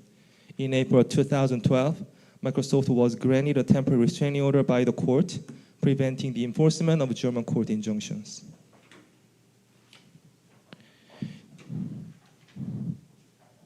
In seeking a preliminary injunction, a party typically needs to demonstrate their likelihood of winning the case. However, in the case of a foreign anti-suit injunction, the Gallo test is employed instead. The Gallo test assesses consistency between parties and issues across cases, determining if the outcome of the initial action addresses the matter to be enjoined. It also evaluates the harm to the forum's policies arising from ongoing foreign litigation and considers the impact of the injunction on comity. The party must also demonstrate significant harm in the absence of the injunction, a balance of equities favoring the injunction, and public benefit from granting the injunction. The district court granted Microsoft's motion for a preliminary injunction based on the following grounds. Firstly, The pending contract action is crucial in determining whether a German court can issue an injunction, as Microsoft is entitled to a worldwide RAND license for Motorola's SEP. Secondly, the German action jeopardized the forum's policy due to the potential for inconsistent judgments. The court highlighted that Motorola initiated the action in Germany 6 months after Microsoft's action, raising concerns about forum shopping and unnecessary lawsuits. Thirdly, the injunction wouldn't disrupt comedy since Motorola sought resolution in a German court for an issue already before the US court. The fact that both parties are US corporations was also taken into consideration. The district court determined that Microsoft would experience irreparable harm without preliminary relief, taking into account the possible loss of market share and damage to its business reputation resulting from the German injunctive relief. In terms of the balance of equities, the district court favored the injunction based on the necessity to prevent substantial harm. The district court justified its decision, stating that Microsoft had to post $100 million bond to compensate Motorola in case the injunction is reversed or vacated. Furthermore, the district court noted that Motorola's letter implied their potential pursuit of monetary damages for their patents. The district court also demonstrated that an injunction is in the public interest because it would guarantee that SEPs are available to all prospective licensees on the RAND terms. Motorola appealed the case to the Ninth Circuit. Upon review, the Ninth Circuit upheld the district court's anti-suit injunction using the deferential abuse of discretion standard. Their decision was based on several reasons. First, the Ninth Circuit held that the pending contract action would be dispositive of the German patent action because it is evident there is an enforceable contract covering US and European patents. Moreover, the Ninth Circuit clarified that granting injunctive relief against infringement contradicted the licensing commitment, particularly given that the RAND rate is meant to be determined according to the ITU standards. Furthermore, the Ninth Circuit found Motorola's German litigation to be vexatious or oppressive, suggesting that Motorola might be using the German action as a tactic to pressure Microsoft by threatening a product ban in a crucial European market. Lastly, the Ninth Circuit clarified that differing legal interpretations across jurisdictions do not create an intolerable comedy issue. According to the Ninth Circuit, this case, which involves a private dispute between two US corporations under Washington state contract law, raises no public international concerns. From now on, Mr. Jung will proceed to explain the issues of permanent injunctive relief and damages.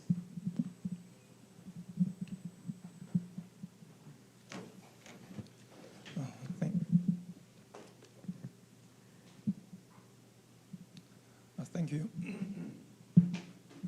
Regarding injunctive relief, Microsoft sought for partial summary judgment dismissing the injunctive relief because Motorola's demand for royalties and its contract license to all commerce and RAND terms are admissions of adequacy of monetary relief and the absence of irreparable harm. In response, Motorola asserted that the Supreme Court decision in eBay or RAND assurances or Motorola's prior licensing do not provide a basis to deny an injunction categorically. Sorry. I will skip the legal standard for injunction as Judge Chang already explained in detail.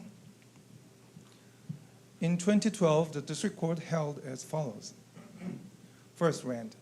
RAND commitments create enforceable contracts between Motorola and the respective SSOs. Microsoft can enforce these contracts as a third-party beneficiary. Motorola's commitments to the SSOs require initial offers by Motorola to be made in good faith, but that initial offers do not have to be on RAND terms, as long as a RAND license eventually issues. Second, Motorola cannot demonstrate irreparable harm because at some point in the future, a license agreement for the Motorola's SAPs will become a reality. Because Microsoft will pay royalties under any license agreement, this license agreement will constitute Motorola's remedy. Third, Motorola cannot show that it has no adequate remedy other than injunctive relief. Motorola's remedy is a RAND license agreement. Motorola's obligation to grant such a RAND license far preceded the onset of this litigation. Fourth, the anti-suit injunction is no longer necessary in light of this order, which enjoins Motorola from seeking injunction against Microsoft. Regarding damages, Microsoft sought damages from Motorola's breach of contract because Motorola is contractually obligated to offer a license to any SAP's implementers. Instead, Motorola has failed and refused to offer a license on RAND terms and initiated patent actions seeking injunction against Microsoft. The district court conducted a bench trial and found the RAND royalty in its range for Motorola's SAPs. The jury found that the Motorola breached its duty of good faith and fair dealing by making offers far above the RAND rates and by seeking injunctions against Microsoft, and then awarded Microsoft damages for relocating its distribution center from Germany to Netherlands and attorney's fees and litigation costs. The Ninth Circuit affirmed the district court's decision for the following reasons. First, the rates Motorola sought were significantly higher than the RAND rate found by the court. Second, Motorola sought to capture more than the value of its patents by inducing holdup, and its infringement actions facilitated that strategy. The timing of the injunctive actions was also indicative of bad faith. Motorola's injunction suits were brought after Microsoft filed its breach of contract lawsuit with the district court. At that point, Motorola was aware that the lawsuit with the district court could establish RAND rates. The Noor-Penningham doctrine, which shields individuals from liabilities for engaging in litigation, didn't immunize Motorola from liability for this breach of its promise. Where a party's injunctive actions to enforce a RAND-encumbered patent violated the duty of good faith and fair dealings, the damages will be awarded. Shortly after the Ninth Circuit's decision, Microsoft and Motorola settled. Conclusion. The first, the preliminary anti-suit injunction. The first U.S. action is dispositive of the action to be enjoined. The German litigation is vexatious and would frustrate a policy of the forum issuing the injunction. The impact on comedy would be tolerable. Microsoft is likely to suffer irreparable harm in the absence of preliminary relief. The balance of equities will be tipped in Microsoft's favor. An injunction is in the public interest. Regarding the permanent injunctive relief and damages, a RAND-declared SAP holder cannot get injunctive relief against standard implementers. The damages will be awarded to include the attorney's fees and litigation costs and costs for relocating its distribution center in Europe, where a party's injunctive actions violated the duty of good faith and fair dealing. Thank you.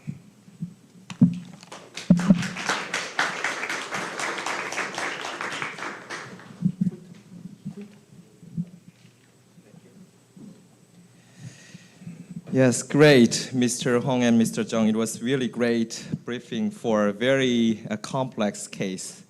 Ladies and gentlemen, I want to let you know again, the summary of case is at page 432 for Korean and on page 333 for English. Okay. By the way, judges, who will be the main speaker for this U.S. case? Okay, Judge Chang, you smile. Okay, thank you. By the way, before jumping into the issues, I just want to ask some very quick question. When I read some U.S. case or decision about SEP, Standard Essential Patent, you often call RAND, not friend. Don't U.S. citizens like friend? Why is that? We do like to be fair. I don't know the reason why there's different acronyms. I think many judges actually do not. We dislike using acronyms because it makes it harder for readers of the opinion who are not specialists in the subject area to understand what is even being discussed. But I don't think there's any substantive difference. Okay. Anyway, they don't have any different connotation, the same meaning, right? Not Friend that I'm and aware RAND. of. Yeah, I'm not aware of any. Okay, thank you. And then let's start our discussion for this case. Judge Chang, you will open. Right, okay. In this case, there appear diverse types of injunction. Yesterday you already mentioned it, but just for the reminding.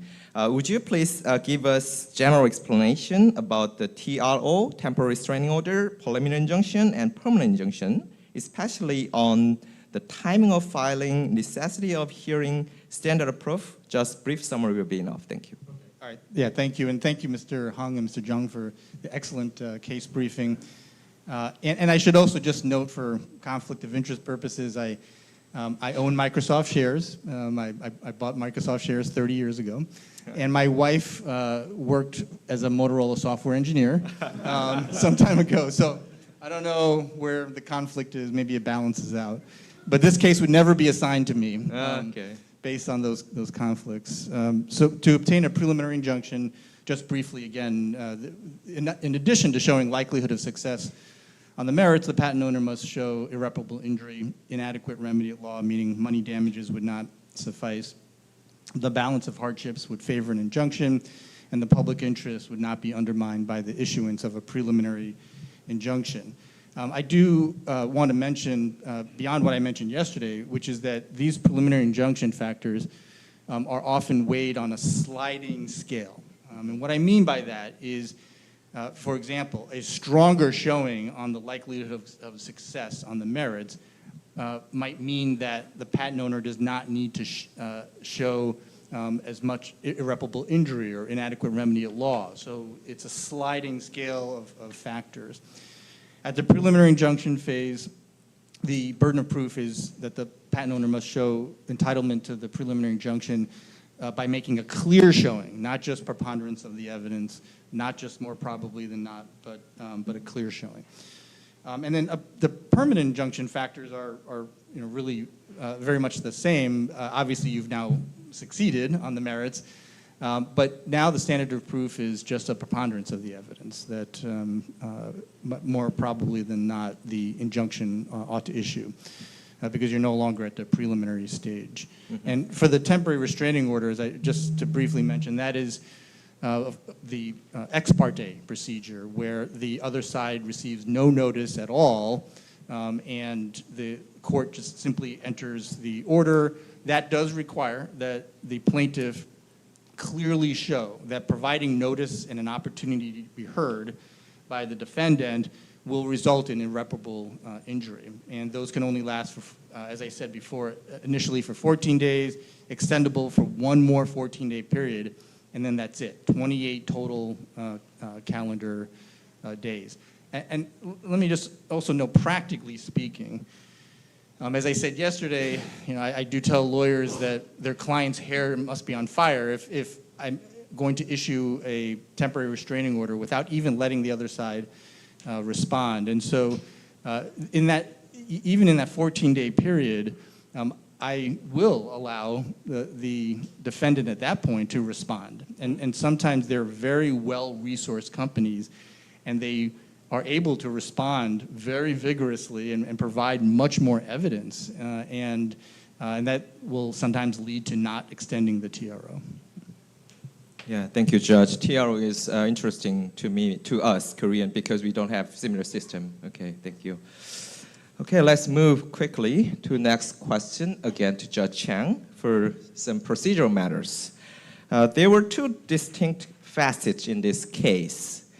A claim opposing Motorola's pursuit of injunctive relief and another claim seeking damages incurred in defending Motorola's injunctive actions.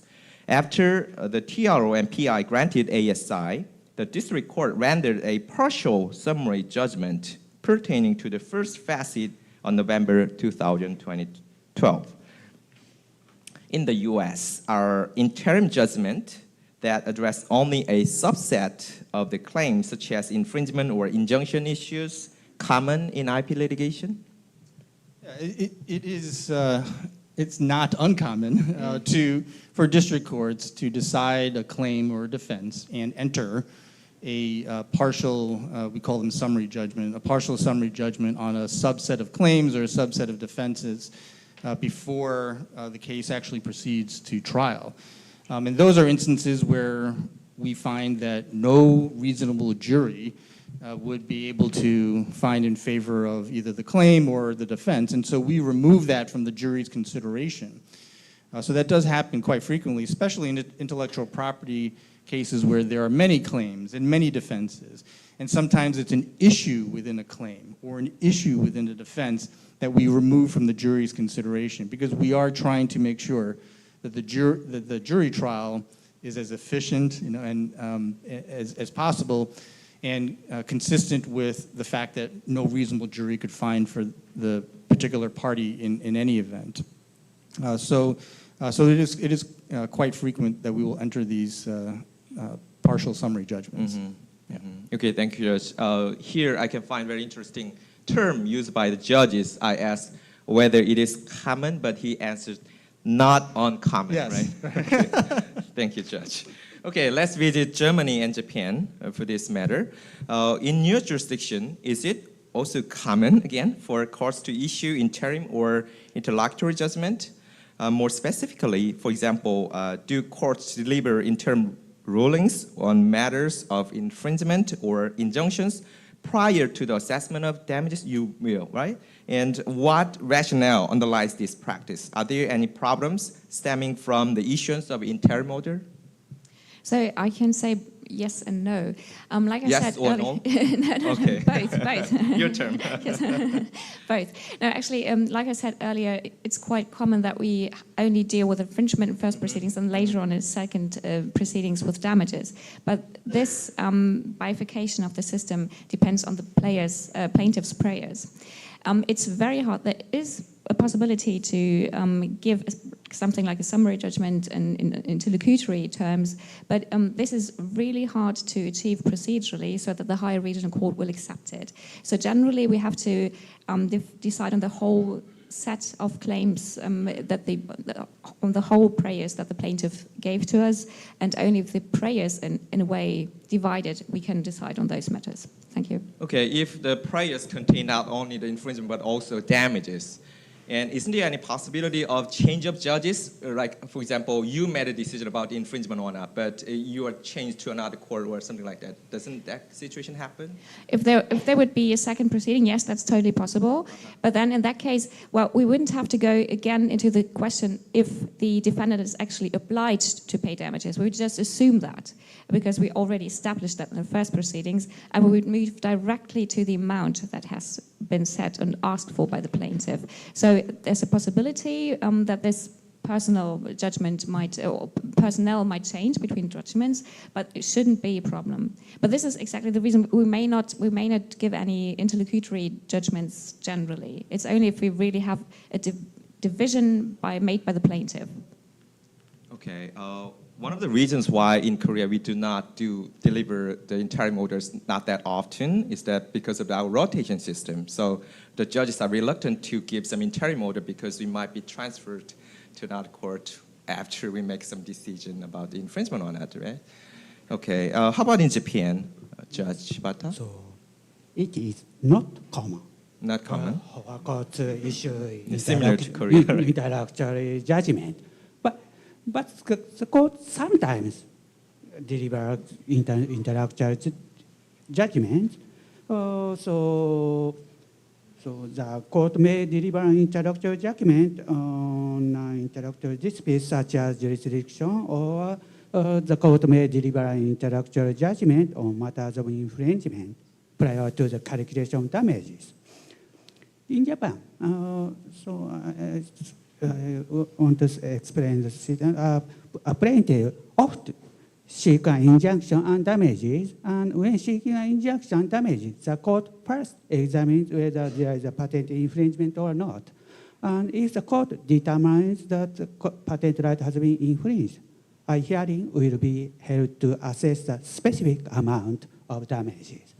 So we call it a two-stage trial. Before proceeding to the hearing on damages, interlocutory judgment may be made, especially if the defendant are not willing to proceed to the next stage.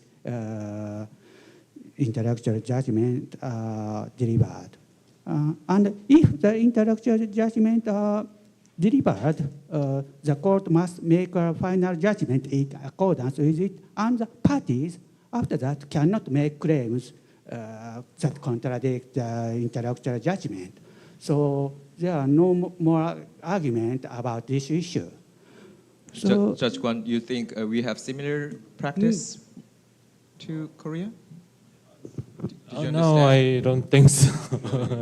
There have been suggestions to bifurcate the procedures, as in Japan, to first to decide on infringement and then to calculate damages. But in Korea, I would expect a huge amount of documents coming in to reverse the interlocutory decision first made. So Korean judges would be reluctant to make interlocutory judgment. However, in the Civil Procedure Act, there is a provision that the court could render a decision first on the whether it is infringed or not, and then to calculate the damages. Do you want to add? Yeah, no, Judge no, Chang, do you have something to add? Oh, Judge Pata, I'm sorry to interrupt you. Sorry.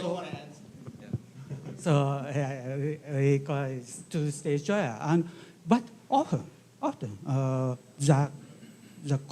judge only states orally that there is an infringement, and the court proceeds to the next stage. And usually, party doesn't make more evidence about infringement. So I think it's very different from Korea. And if there is a possibility that the defendant is make more evidence, we deliver intellectual judgment, and after that, the party cannot submit evidence. Okay, I'm sorry. I think it's very important point to compare our practices, but I want to go to our main issues quickly. I'm sorry. Let's leave it there. Because it's anti-suit injunction is the main issue for this case. Judge Chang, in this case, when assessing the anti-suit injunction's impact on comedy, the U.S. District Court gave considerable weight to the location where the suit was initially filed, as well as the domicile of the parties, such as the places of incorporation and the place of patent registration. Okay, question. In this case, among Gallo test for ASI factors, which factors will be considered more important when contemplating the issuance of an ASI? And would the procedural stage or anticipated duration of proceedings in foreign jurisdiction have any bearing on the decision to issue an ASI? Well, thankfully, there are not so many ASI suits or requests for ASIs that we have U.S. Supreme Court precedent on it. We do not have U.S. Supreme Court precedent yet on an ASI situation, but that does mean the law is still developing. I think the way that the Ninth Circuit and the District Court here approached it was that these factors are all to be weighed, and that there isn't any one factor that is more necessarily important than another factor in every single case.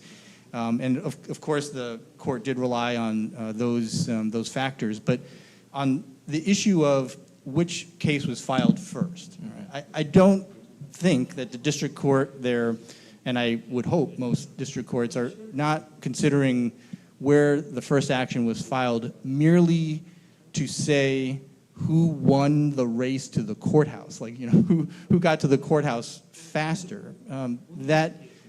You saw from the excellent timeline that Microsoft filed a lawsuit about 2 weeks or so after getting the offer from Motorola. And so Microsoft, they won the strategic, race to the courthouse. But as judges, that's not the reason why that's important. The reason why it ended up being important is because then Motorola waited almost 7 months to file the second action.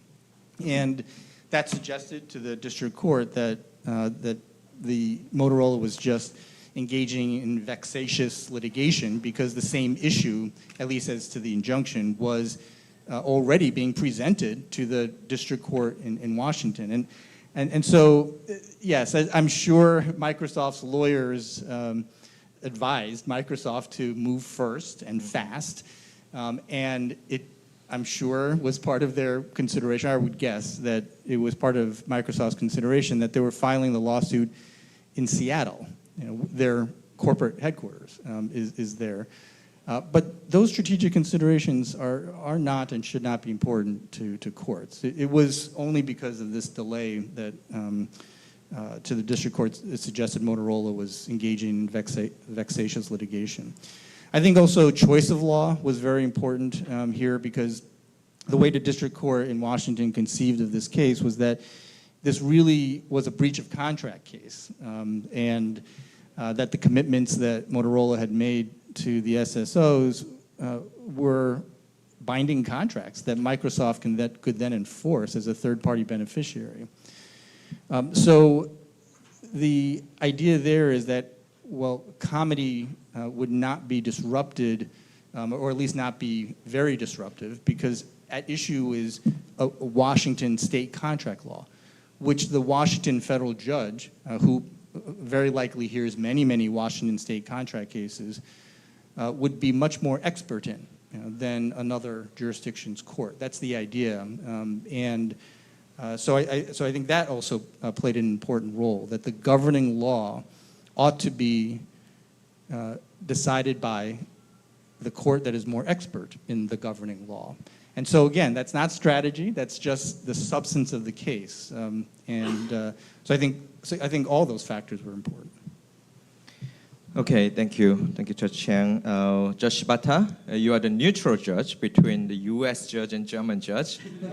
Sorry. Okay, that's all it. Okay, Judge Shibata, this question goes to you. Kind of tricky. What is your opinion in the US court's decision to grant Microsoft an ASI in this case? If this case were presented in your jurisdiction in Japan, how would you approach it, and for what reason? Would you grant the ASI against Motorola in Japan? So there has been no Japanese judgment on ASI, so it's very difficult to answer these questions based on Japanese precedents. But this issue has discussed in Japan, and in Japan, it is widely considered that ASI has not enough ground under Japanese law. So ASI should not be allowed under Japanese law. So this is discussed in Japan. So the answer is, so if this case is brought to my court, ASI does not deliver. Reason is that it is considered that Japanese courts don't have the authority to suspend the effect of foreign judgments that are valid in that country. This is the reason. And also, so speaking of ASI. Anti-ASI. Okay. So there has been no Japanese judgment, neither. But So it is difficult to say based on that present, but there may be several possible ways. So I think one is that ASI is not recognized in Japan, and filing for ASI overseas lead to infringement of Japanese rights. So ASI would not be recognized in Japan. Okay. That is one. But another way is that ASI would not be recognized under Japanese law because the content of the judgment are contrary to public policy. So there is no need to allow an ASI in Japan. So we don't allow judgment on tort. So based on because if the patent right has exclusivity, so if the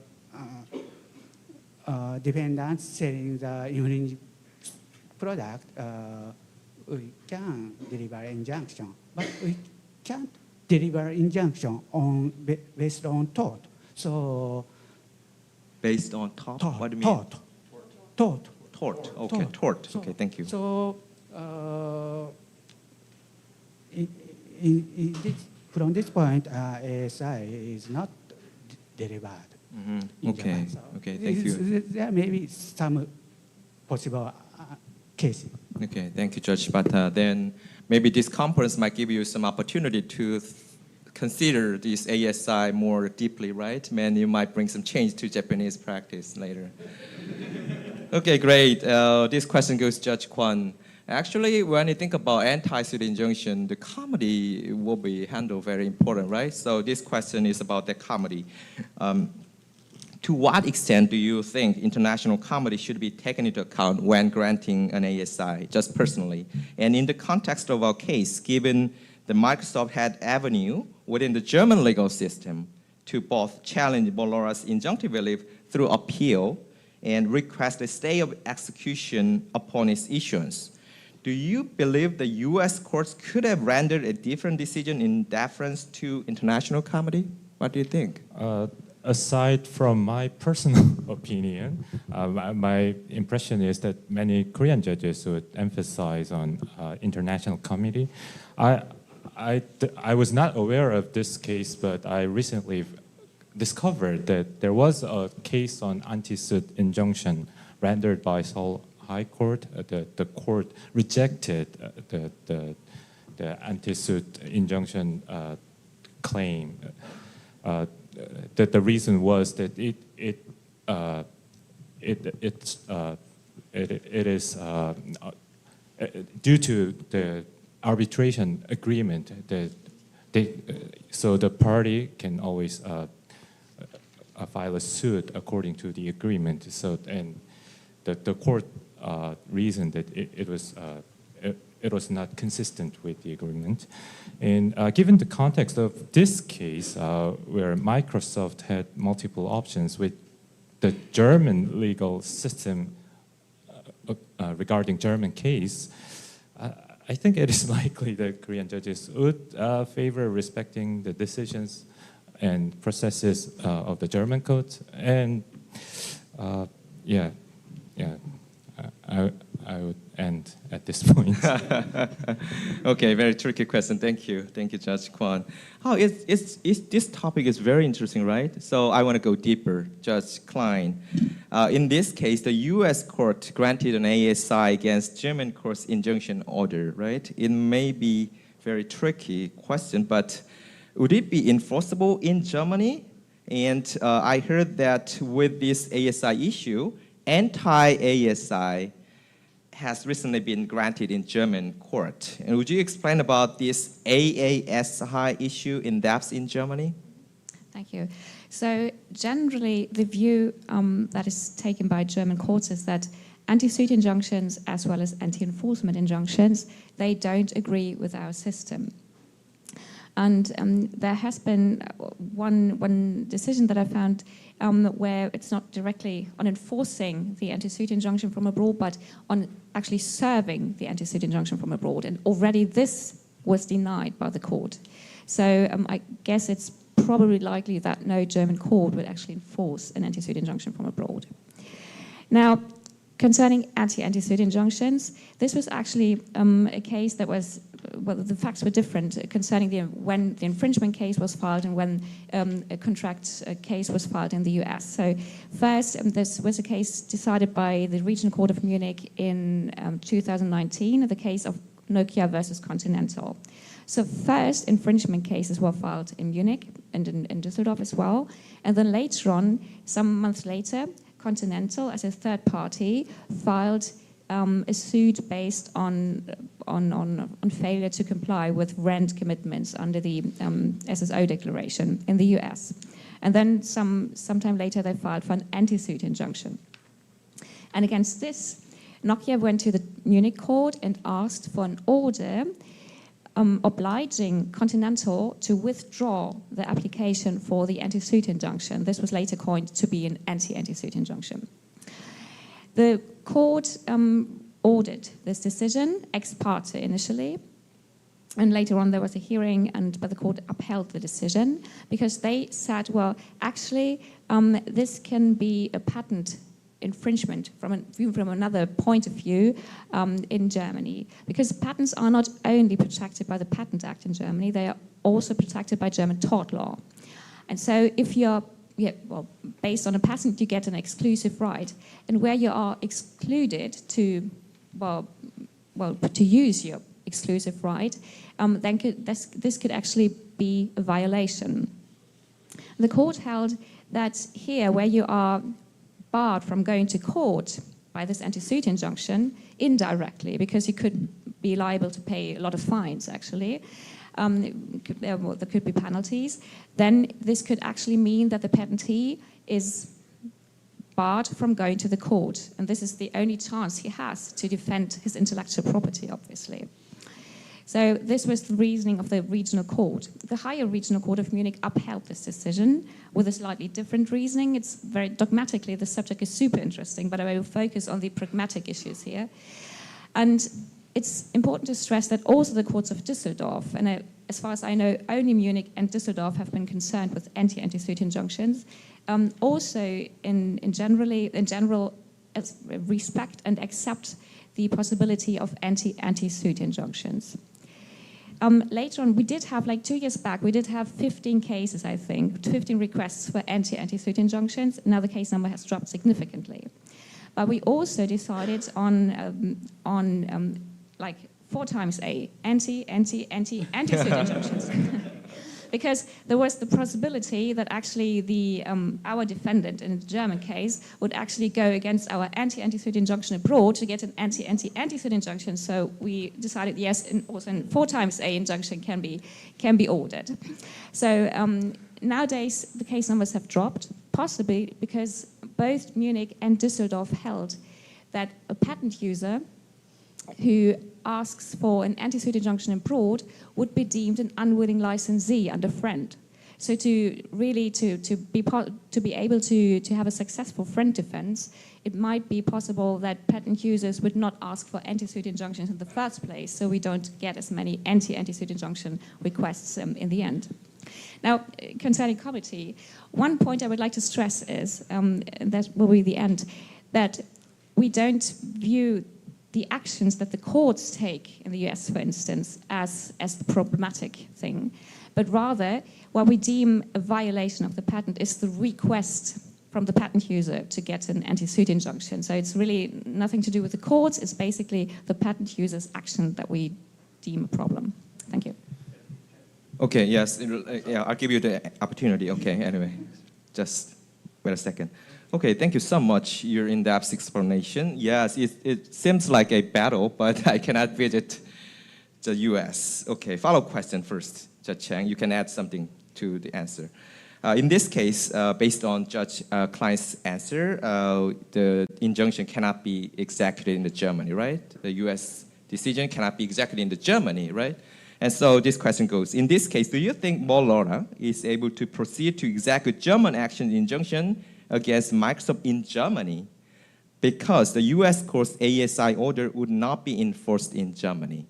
Is there any possibility like that? Or what would happen in the US if Motorola visit to German court again to seek an anti-ASI against ASI order in the US? Maybe Microsoft filed a contempt motion in that case? Yeah, exactly. Yeah, and I want to emphasize as well that this is not a dispute between the courts. Okay. This is so you know. it's still a dispute between the parties, and Alright. so as a formal matter, but importantly formal matter, the anti-suit injunction that the district court in Washington issued operates against Motorola. It does not operate against the German courts, and so it operates against Motorola. And so if Motorola were to have then tried to pursue additional relief in Germany, then the district court could have convened contempt proceedings. And my guess is Microsoft would have moved for contempt of court against Motorola. So it is not a dispute between courts. Okay. And I think so that is important to emphasize. And I also think this is why these conferences are so valuable, because the fact that we have anti-suit injunctions and then A squared suit injunction, A cubed, and then A to the fourth power, shows that this is an issue that we do need to try to coordinate with, all with the view of not helping out one country over another or one economy over another, but all towards the view of what is best for the law in the case, and who is more expert in the governing law, and which court might be more efficient because they are more expert. Those kinds of substantive concerns, and not concerns about one economy over another. Okay, thank you so much. It was very hot debate. So let's move a cooling question. Very short answer will be predicted. This question goes to 4 judges commonly. To what extent does your jurisdiction consider the likelihood of success on the merit when issuing on preliminary injunctions? Could you approximate the likelihood in numerical order? Is it possible? Very quickly. Who will open? Okay, please. No, as I said, the plaintiff does need to show likelihood of success in order to obtain preliminary injunction, and must show that as a clear entitlement. Clear entitlement. Clear entitlement, 72.8%. Sorry? 70? It's a joke. It's very important to it's studies, more, right? more. It's higher than preponderance, which is more probably true than not true. Okay. But we don't. Yeah, it's not 72.8%. Okay. Yeah. How about in Germany? Oh, well, like I said yesterday, we really go into the depth of things, and the threshold is pretty high. Pretty high. Yeah, and we don't have to have a merits case yet when we decide the preliminary injunction, so really there's no clear correlation between those two. How about in numerical order? I'm sorry? Could you give us some number? No. Really, we just look into the preliminary injunction if you're convinced by that. Okay, right. So you should consider 4 factors before you should also not just one factor consider, right? Okay, I understand. How about in Japan? So preliminary injunction is a prima facie case, but the severity of the impact of the preliminary injunction, the likelihood of success on the merit, is very high. Very high. High. Did you say high or very high? High. High. Very Okay. high. Okay. How about in Korea? It's very challenging to numerically quantify precisely, but I would say over 80% Over would be 80%, wow. necessary. And to add to about a tripled, quadrupled, and injunctions, there is I found a scholastic paper that only even number A suit injunction would be allowed in Korean. Yes. Hey, Judge, 80, the number is just your personal. Yes, right? it's only my personal opinion. Okay, let me summarize. From I US, need to clarify. Okay, so from US, clear, right? And from Germany, pretty high. In Japan, and high. And in Korea, personally, 80% something. Okay. Yes. Great question. Great answer. Thank you so much. Actually, this session is focusing on injunction, but I cannot revisit this issue, damages. It's very important for every case. So let's start with the question to Judge Chang. The U.S. court's ruling that Motorola's rent commitment constituted contractual obligation with Microsoft being the third-party beneficiary seems to have played a pivotal role in denying Motorola's injunction request. To my knowledge in the US, however, rent commitments made to SSO are not always construed as establishing a contract per se. And interpretation often depends on specific circumstances and the policies of the SSO in question. And Judge Chang, could you elucidate the specific circumstances that determine the establishment of contractual obligation in this case? Yes, I think here the district court was looking at really two categories of evidence. One is how clear was the upfront commitment, like the commitment to the SSOs, and then the second category is then how clear was the assurances that that Motorola gave to the SSOs. So what did the SSOs demand, and what did Motorola then commit to the SSOs?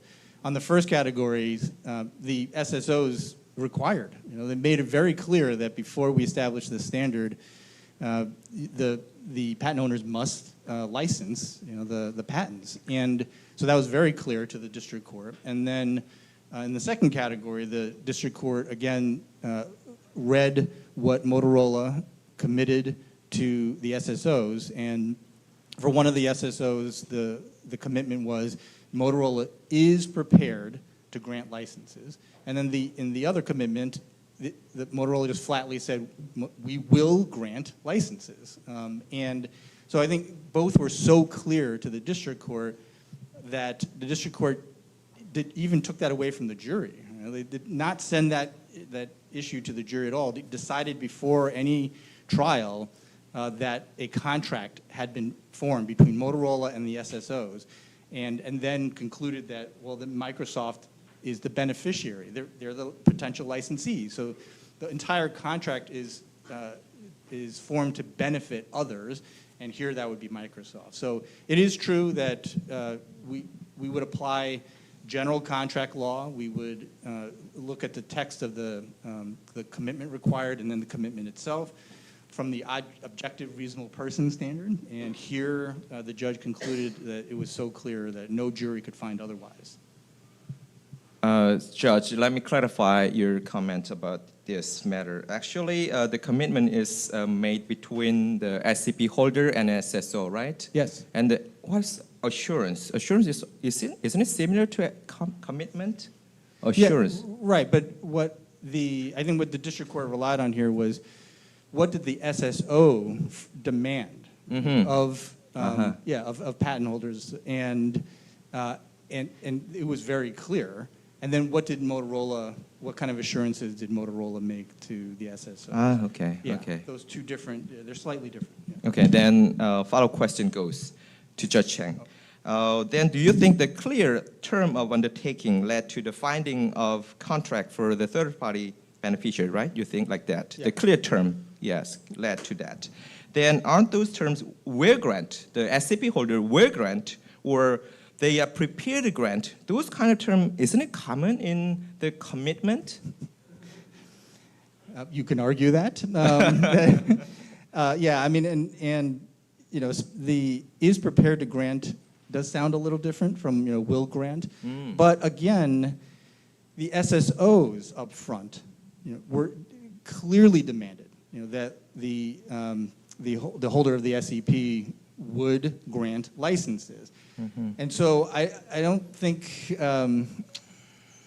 judges would look kindly on an argument that from Motorola that, well, we weren't as clear in our promise, even though the SSOs clearly demanded this kind of promise, and to just kind of massage the language of their commitment, I think would have been a problem. Okay, thank you, Judge. Let's visit Germany, Judge Klein. In your jurisdiction, how are SCP holders' rent commitment interpreted with respect to injunctions? And based on the facts of our case, could you share your perspective on the decision in this case to withhold injunctive relief from Motorola as an SCP holder? So, first of all, we do share that the opinion that commitments to SSO might entail contractual obligations, always a question of the special circumstances of the case. And we will always examine very thoroughly if these commitments actually go further than the antitrust commitments. So we decided on some ETSI case, and IEEE case might be published soon. So we will usually, the discussion between the parties and the court focus on the antitrust issue, let's say it like this. In this special case, well, like I said, we would focus on this negotiation model probably, so I might actually need more facts as to what was happening between the different parties to decide if I would withhold the injunction. But, well, it's a pretty high bar, usually. Okay, thank you. How about in Japan, Judge Bata? Could you give us some brief answer? Yes. It's not that, there are not that much cases, right? Yes. So, Okay, I understand. Yes, so, I have to say that this is not clear under Japanese. But I think in Japan, negotiation process might be examined more. But if these factors are considered, must be considered. But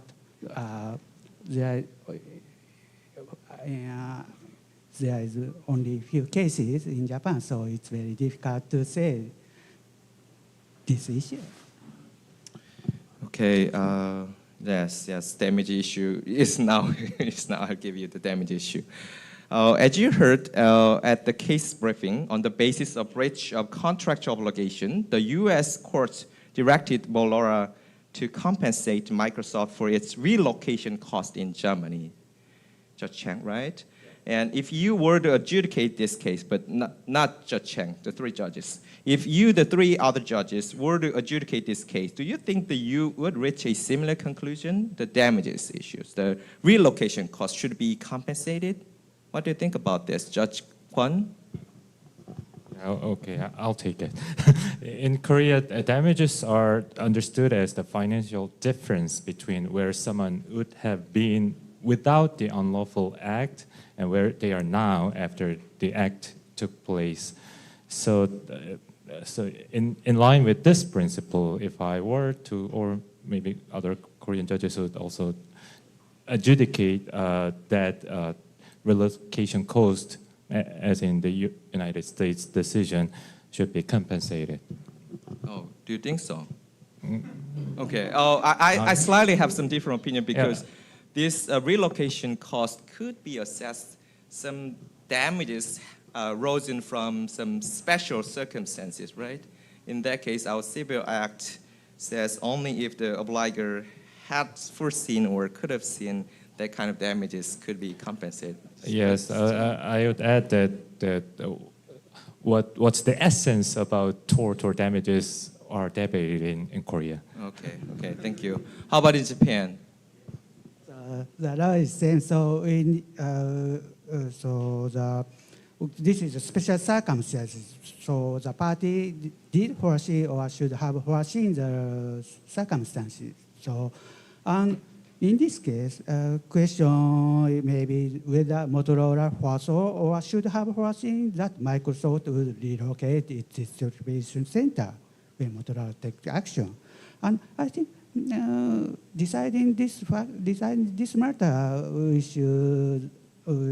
need to more fact. For example, more relevant fact maybe need a possibility that Microsoft changes the product configuration or the function and necessity of its distribution center. So I think more facts are needed, and I think it is possible that the Japanese court would reach a different conclusion based on some added facts.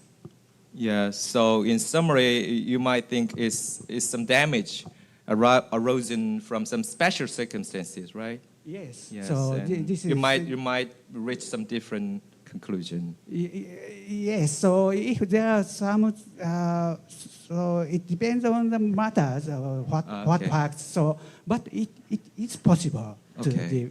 How about in Germany, Judge Klein? we basically have the same situation like in Korea. So we compare a hypothetical situation with the actual situation. And based on that, you could probably just say, well, yes, the damages were incurred. But we would probably, if the defendant raises that issue, look into the question of contributory negligence. So if the damages that were actually occurred were extremely high and maybe not necessary to actually stop a certain damaging situation, then we might limit the damages that should be paid. So I would need more facts as to what the situation would have been had Microsoft not relocated as to compare to where it did relocate. Okay. I think I missed one thing. Okay, thank you. So I took it so hurriedly. So we should consider whether Motorola could expect or this could happen. So this would be considered importantly. Okay, great answer. Thank you, Judge Kwon. Okay, we are running out of time. Okay. Already, I want to get some comments from the judges, but just I want to skip it to open the floor to the audiences. Is there any gentleman or lady to give some question to the judges? It's a very honorable chance. Yes, Judge. Yes, yeah. Judge Wu, yeah.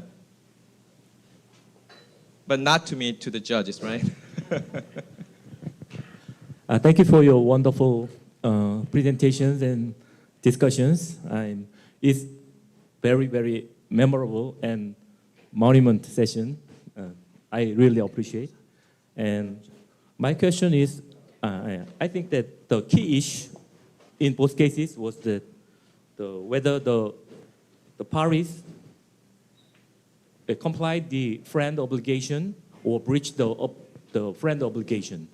I interestingly noticed that the standard about whether the plaintiff complied with or breached the friend obligation is somewhat different. In the German cases, I noticed that the wording is that the offer was completely unacceptable, very high standard. Instead, in the US cases, I think that it must be the good faith offer or the significantly higher or not. I think there is some discrepancy between two wordings.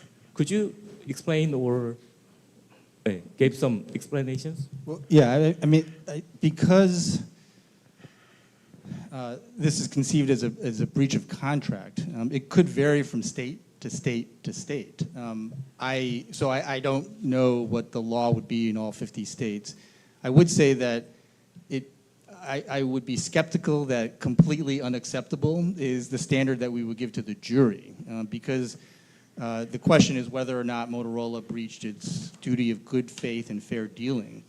And so we would give certain factors to certain considerations for the jury to evaluate whether or not there was a breach of the duty of good faith and fair dealing, including what the fair rate would be, which is here the judge decided that, and so the jury had that information.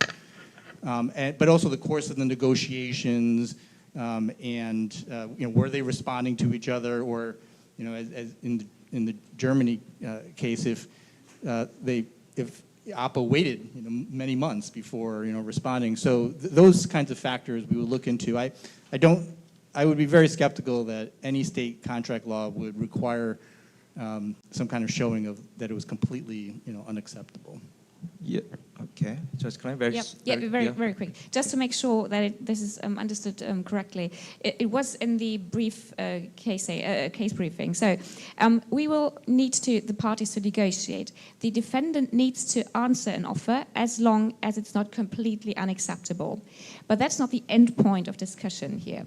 If we find that the defendant did not answer in time or correctly under his friend obligations, then we will deem him an unwilling licensee. And in this case, it's not necessary to look into the offer further. But this is not the end point for the offer to decide if it's not enough just to give an offer under friend obligations that's not completely unacceptable. It's just that it's the starting point. This offer must be the starting point for negotiations. So we would not stop at this point, but we would, at some point, we would look further into the offer, actually. We'll Okay, I look think into the whole process of the negotiation, right? Yes. Right. Okay. Okay, I think it was really great question. Actually, I found very interesting thing from this case. It was that contractual obligation defense was raised not only in the United States but also in Germany. But in the United States, United States, it was successful, the contractual obligation defense. But in Germany, they failed. So it is very interesting, right? Well, the contractual obligation was not made to the court. They discussed that before they went to court, and then, well, it was not raised as a defense. Sorry, So- Judge. I'm mentioning the Mannheim Court's injunction case. Like, yes, not your decision. Okay, yeah. So it was very interesting. Okay, closing remarks. Okay, finally, all right. We completed all the issues prepared today. I hope this session has given us precious opportunity to enhance our knowledge about IP injunction practices among the countries, right? And I also, again, want to express my deep appreciation to the judges and our case briefers for their sincere dedication to our session. I think for judges are going to grant the injunction restraining me from continuing this long session. Okay, Your Honor, no objection, I obey. Thank you. Thank you all. Thank you very much. And this concludes the final session of this conference. Please give a big round of applause to the moderator and speakers. Thank you. Now, I'm going to continue the rest of the conference in Korean. 네, 대단히 감사합니다. Thank you very much. It has been very informative session, and we are almost nearing the end of our conference.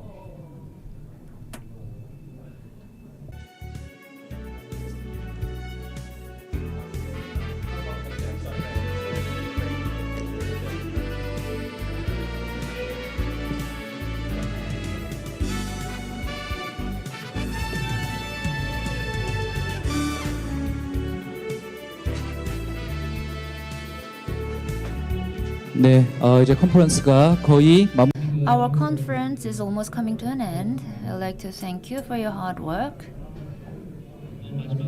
And lastly,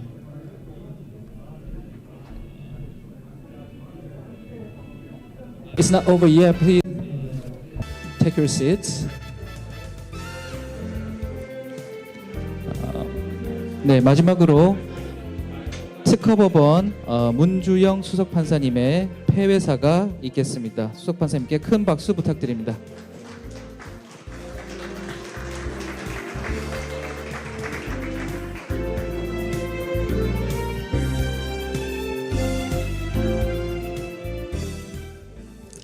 대단히 감사합니다. thank you very much. This year marks the 9th anniversary of the IIP Court Conference, and I'm very happy that it has also come to a successful ending. This year, we move the venue to our IP High Court for the second day, and I'm very happy to welcome all of you to our court. I'd like to thank the chairperson Lee Soo-kyung of the organizing committee at our court. I would also like to express my gratitude to our Judge Son Young-won, who organized and hosted our meeting as well. Thank you very much.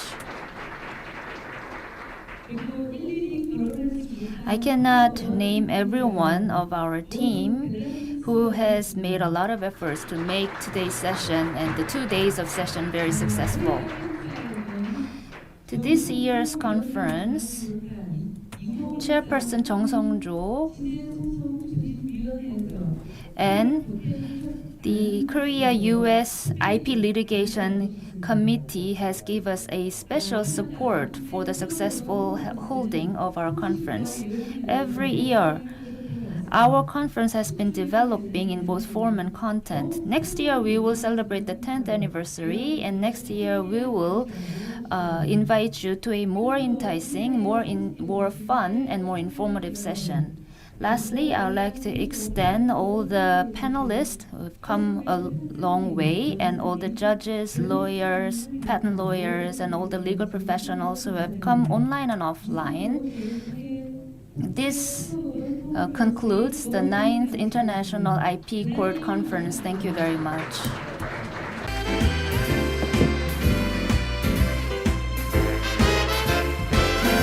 네, 대단히 감사합니다. Thank you again. Representing all of us who attended this conference, Judge Moon made a concluding remark. This concludes our official program. I hope everybody enjoyed our program, and I hope to see you all again for a better opportunity very soon. Two announcements. Very soon, we're going to give you a short tour of the IP High Court for the panelists who have come to Korea from abroad. And for those of you who are attending the lunch, if you are not joining the tour of the court, you can move to the lunch venue. The lunch venue is a restaurant called Laonche. And this is really the last announcement. Photo time now. Because our space is not too big, we're not going to ask all of us to take the picture together. Please understand that. I'd like to ask the panelists for session 5 to come forward for the photo.